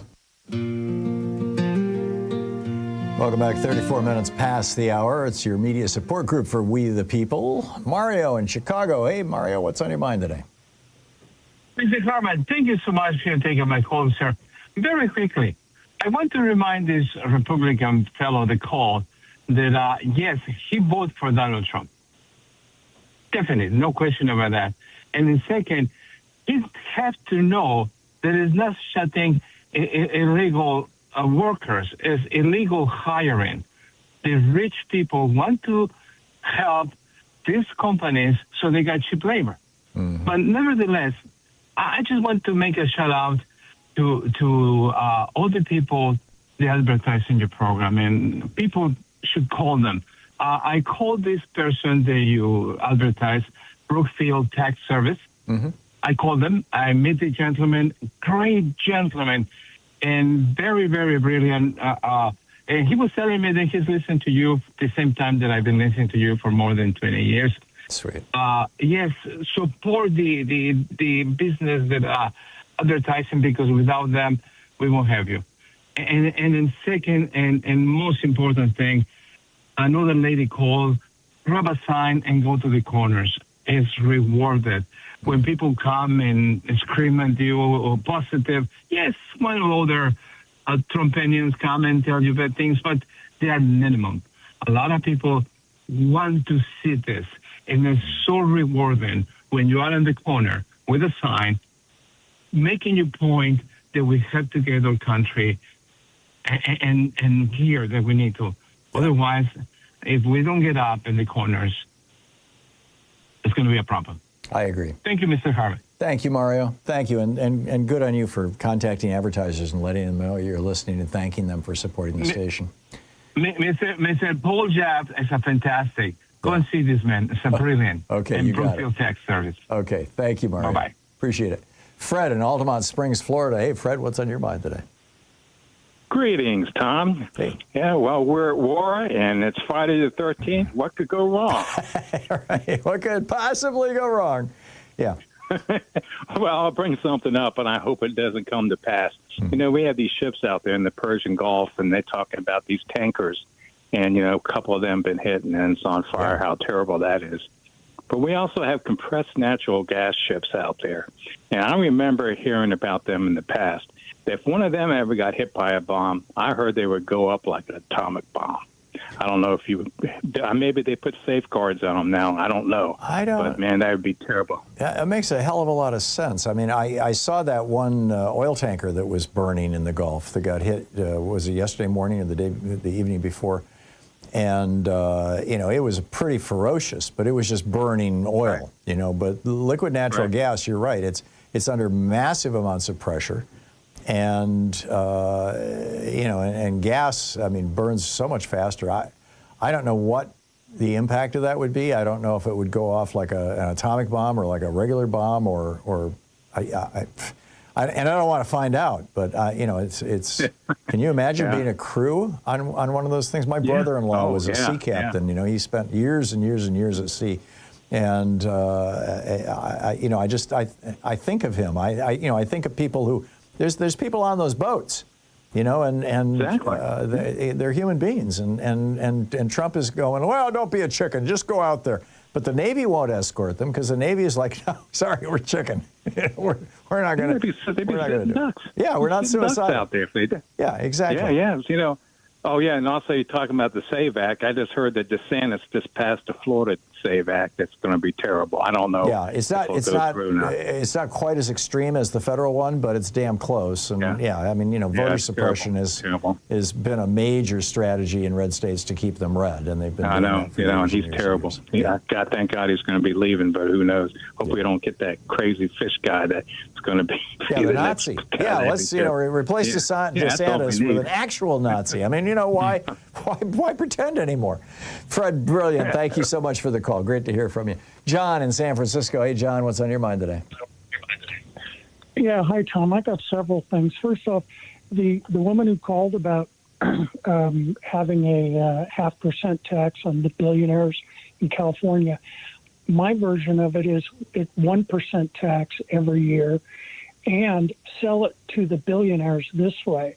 All that money you spent opposing Democrats, you can save now. So Leon Scum, he can save $247 million by not spending it. Right. And, we just paid $11 billion for him to sell Twitter to himself. Yeah. I don't know if you know that, but he took a $11 billion loss. And what do you do with your loss when it's corporate? You write it off to the government. That's correct. So he just saved $11 billion. He bought it for 44 and he sold it for 33, roughly, give or take a few dollars. But one of the reasons I called was you were talking about surveillance and search warrants. The only search warrant, I checked this out about 15 years ago, that the only search warrant you technically need, because it's based on 20th century technology, is for a landline. You don't need a search warrant for over-the-air broadcasting. So if you have a radio phone attached to a landline, as soon as you go on the radio phone, that's free. Right. You can tape that all you want and use it against your neighbor, whatever. And the same goes with cell phones. There is no protected class warrant class for cell phones. Yeah, we need to update these laws, John. We really do. We have lost our privacy. Yeah. And finally, did you notice Trump and Whiskey Pete did not prepare us for war? They went to war with the Coast Guard and the Department of Homeland Security, or whatever it is, DHS. We went to war without them being fully staffed and paid. Yep. And if there was ever a hole in our system, wide open, did you hear that we were told on the West Coast by the FBI yesterday that there may be an attack on California? Yeah. From an Iranian vessel offshore. Yeah. Drones, whatever. Yeah, exactly. And it was just a mysterious drop, and it sounded like they didn't even want to touch it, but they thought, well, we work for everybody, so we better tell California this. But they really hate California, in my opinion. But my dad, he was brought up in Portland, and he joined the merchant seamen before World War II started. And when he got on a they wouldn't take him into the Army because he had flat feet, because he went in a month after the bombing in Pearl Harbor. So he went back to the merchant seaman, and he was on a convoy of 14 vessels that was moving north to deliver goods during the war. And one of their ships was sunk by a Japanese ship going north, and they all took harbor in the Columbia River for about a week, supposedly. Yeah, and that's a very underreported story. But anyway, my whole point is, why do you go to war when you're not prepared to go to war? I mean, the 24, 48 hours after this launch of the war, they were saying, yeah, we're ready, we're fine, yeah, everything's fine. And they're not. Well, apparently there's an actual answer to that question, John. And the answer runs something like this. Netanyahu and Kushner and Witkoff had been playing the Iranians along, telling them that they were willing to make a deal. The Iranians were quite enthusiastic about this. They were like, okay, cool, we will guarantee you no nukes, no intercontinental ballistic missiles. We will never, ever represent a threat to the United States. All this stuff will be just marvelous. And Witkoff and Kushner said, okay, great, here's the deal, present it to your people. The Omanis said, this is, we're within days of a deal.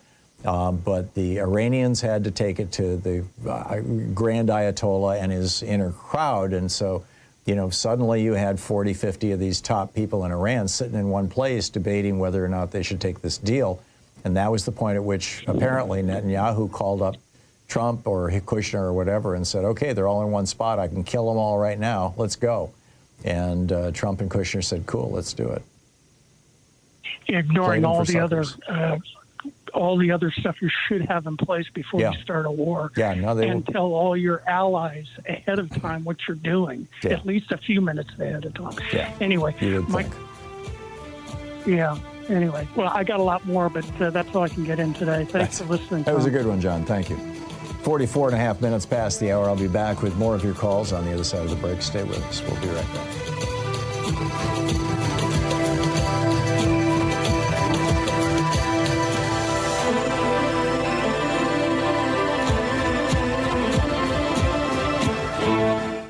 You're listening to Thom Hartmann. Visit ThomHartmann.com for audio and video archives. It's your media support group for We the People. We'll be right back with your calls. Anything Goes Weekend.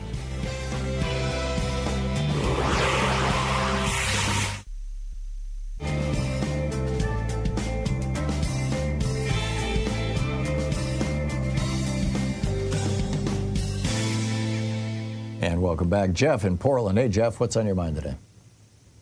Hey, happy Oscars weekend, Tom. I'm hoping one battle after another has a big night. It's quite a film for our times, and I think you liked it too, right? I did. I loved it. I thought it was a great movie. Yeah. So I hope it takes Best Picture. And 2 weeks to go before the next No King's Day. But while we gear up for that, Tom, I think there's two other things we can focus on. Number one, we really need to be calling on our members of Congress and telling them to vote not just no, but hell no on the $50 billion supplemental Iran war funding that's expected from Trump any day. David Sirota and his colleagues had a piece in The Guardian this week outlining a history of how cutting off funding is the only way to end these disastrous wars. He goes back to the Vietnam War and fast forwards all the way to yes, it's a piece for people to check out. And if we want to keep our troops safe and our country safe, the sooner we end this unconstitutional illegal war, the better. And that should be the Democratic messaging.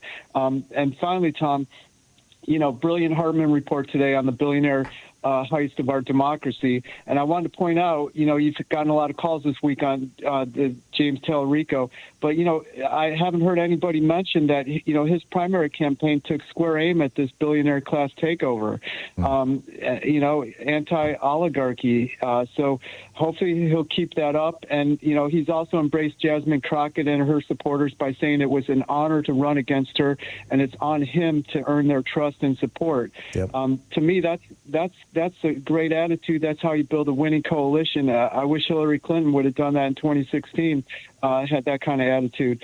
And, besides helping him, I hope Jasmine will, use her platform and her fierce intellect to join with, Stacey Abrams, Mark Elias, Ari Berman, and your buddy Greg Palast in fighting voter suppression. I think she can be a real big voice on this fight. What do you say? I think you're absolutely right, Jeff.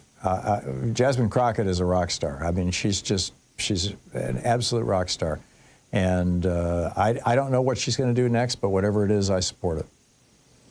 Yeah, and I'm a huge fan of these competitive primaries. I mean, that's why, the more progressives we can get running, whether they end up winning the primary or not, it drives voter turnout.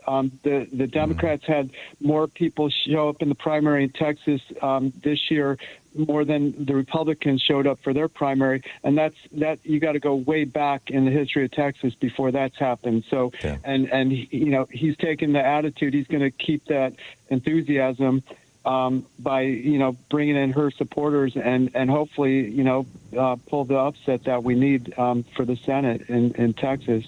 So, when LBJ was their senator, Texas was a solid blue state.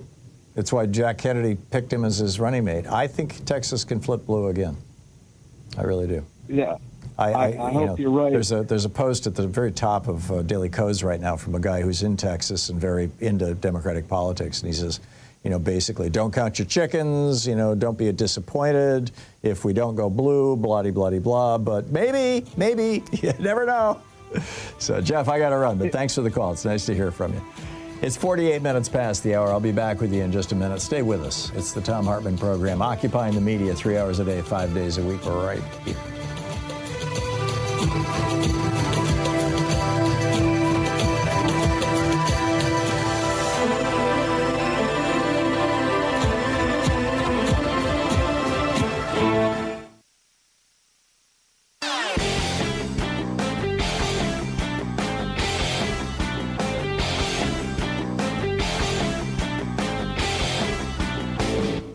Hey, thanks so much for sharing our program and for reaching out to our stations and sponsors and letting them know that you're listening. It really means a lot to us.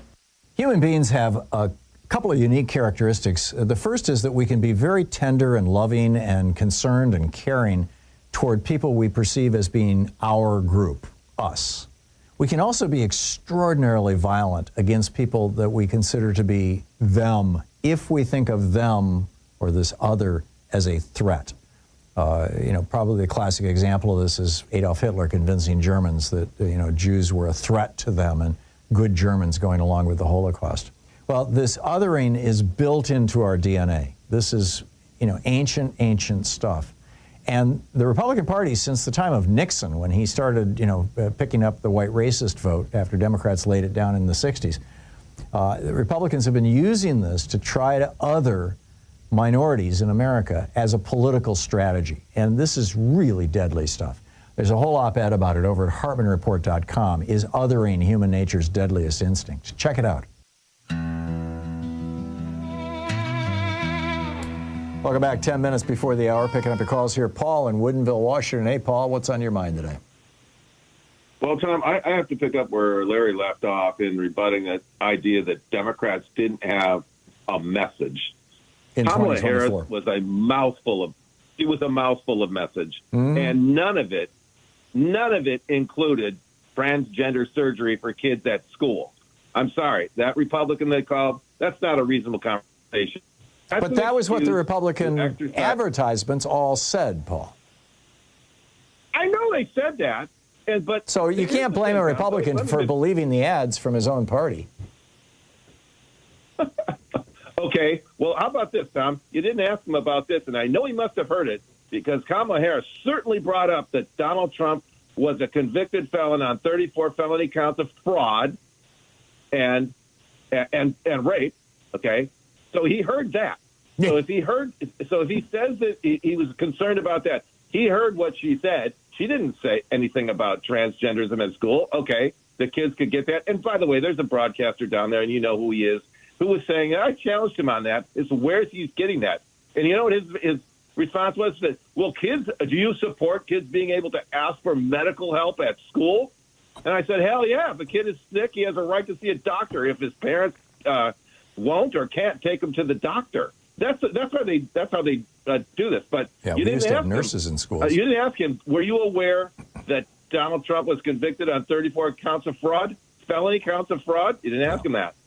Well, my goal, Paul, wasn't to put him down or win an argument with him. I wanted to hear what he had to say. I get your point. Well, what he had to say, and you did not elicit this from him. He said it couldn't have been racism. It couldn't have been racism because I voted for Obama. I believe that, like, tell me the Brooklyn Bridge. I don't believe that he voted for Obama. Not somebody who takes that. And by the way, Kamala Harris speaking policy almost to a fault. Not enough pathos in her, not enough fight back in her in terms of getting personal. And so the people who say, Haitians are eating dogs and cats in Springfield, Ohio? That's what you vote for? That's the policy that he voted for? See, this guy's he's now regretting that he sees that what he voted for is a fascist pig, and he has to, all he can rely on is that, well, I couldn't vote for Kamala because she didn't talk about policies. And transgenderism for kids, that just really worried me. He's so worried about that my kid or my granddaughter is going to become transgender. He's really worried about that? No. He's trying to exercise his bigotry is what he wants to do, and that's an excuse. Because really, Tom, face it, most people really don't want to hear about policy. They want to hear about the crap. And that's what Donald Trump served up, and America says, yum, yum. Give me some more. I get what you're saying, Paul, and I think, generally it may well be true. I'm just not going to proclaim that I know what's in somebody's heart. So. Okay. Yeah. Okay. I mean, that's, Yeah, By the way, I have to give you credit here, Tom. Can I ask you, was that a joke that you said the previous caller that you don't know what Jasmine and Crockett's going to do next, but you support it? Was that a Mitt Romney joke? No. Do you know what she's going to do next? No. It just sounded like... I just trust her good judgment. No, Mitt Romney said that I don't remember what I said, but whatever it was, I support it. Oh, I stand by okay. it. I didn't recall that quote. No, it wasn't intended to be ironic. Paul, thanks for the call. Okay. Right. Good talking to you. Ed in Belfair, Washington. Hey, Ed, what's on your mind today? Hello, Tom. I was going to bring up an article I read a couple of weeks ago. It was in the New Republic. It's there's only one way to eradicate the Trumpism for good, and it's about prosecuting this cesspool that we have in there now. Yeah. I want to see these people to go to prison. I will be totally upset when the Democratic Party takes over the House and the Senate, and if they don't have hundreds of... Look at what happened to Nixon's cronies. It was something like 20, 30, 40 of them went to prison. John Mitchell was 19 months in prison. He was the attorney general. He has the job that Pam Bondi has right now. Yes, send them to prison. I'm with you. Yes. And then I just, and overturn Citizens United, but I'd just like to throw out to all your listeners, please listen to Utah Phillips this weekend and listen to his stories. They're great. But I appreciate you, Tom. Okay. Thanks a lot, Ed. Good to hear from you. Lynn in Los Angeles. Hey, Lynn, what's on your mind today? Oh, hi. I'm worried about the next senator that's going to replace Dick Durbin in Illinois. They have their primary, the Democratic primary, on Tuesday coming up. Everybody keep your eye on that one, because in the race, there is the leading fundraiser guy, Krishnamurti. He was in Congress. Now he's running for Senate there. He has raised, guess how much? $30 million. He uses it for ads against Trump. He's raving about Donald Trump being so, bad. But this guy has taken money from Mark Andreessen, a Trump advisor and venture capitalist, Michael Pillsbury, a Project 2025 contributor, a Heritage Foundation advisor, and several other Trump advisors and right-wing special interests. The other candidates have maybe maximum $3 million. Robin Kelly has. So I wonder about this primary election, and if this Krishnamurti wins, what kind of senator is he going to be? I don't know, Lynn, and I can't verify any of the claims that you just made. So let me just put that on the record. I try not to insert myself into primaries because I don't know what's going on. So, take that with a grain of salt. Thanks so much for being with us today. Have a great weekend. I'll catch up with you on Monday. And special thanks to Louise Hartmann, Sean Taylor, Jamie Holly, Nigel Peacock, Sue Nethercutt, Patrick Hoyt, Geraldine Halbert, Ron Hartenbaum, Chase Spross, DeClaire Spiller, Pat Sweeney, Jeremy Peterson, Connor Arroyo, Carna Verde, Josiah Wester, Martha Salinas, Mateo Robertson, Diane Russell, and Ruben Michaels. All the fine people who make this program work. And thank you to you. Get out there, get active, tag, you're it. Have a great weekend, and I'll catch up with you on Monday. You've been listening to Thom Hartmann. For audio and video archives, visit thomhartmann.com.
Well, this is your actual last chance on this program to vote for the Thom Hartmann program, to make your opinions known, to call Free Speech TV, to say, whatever you have to say to them, share your thoughts on the network.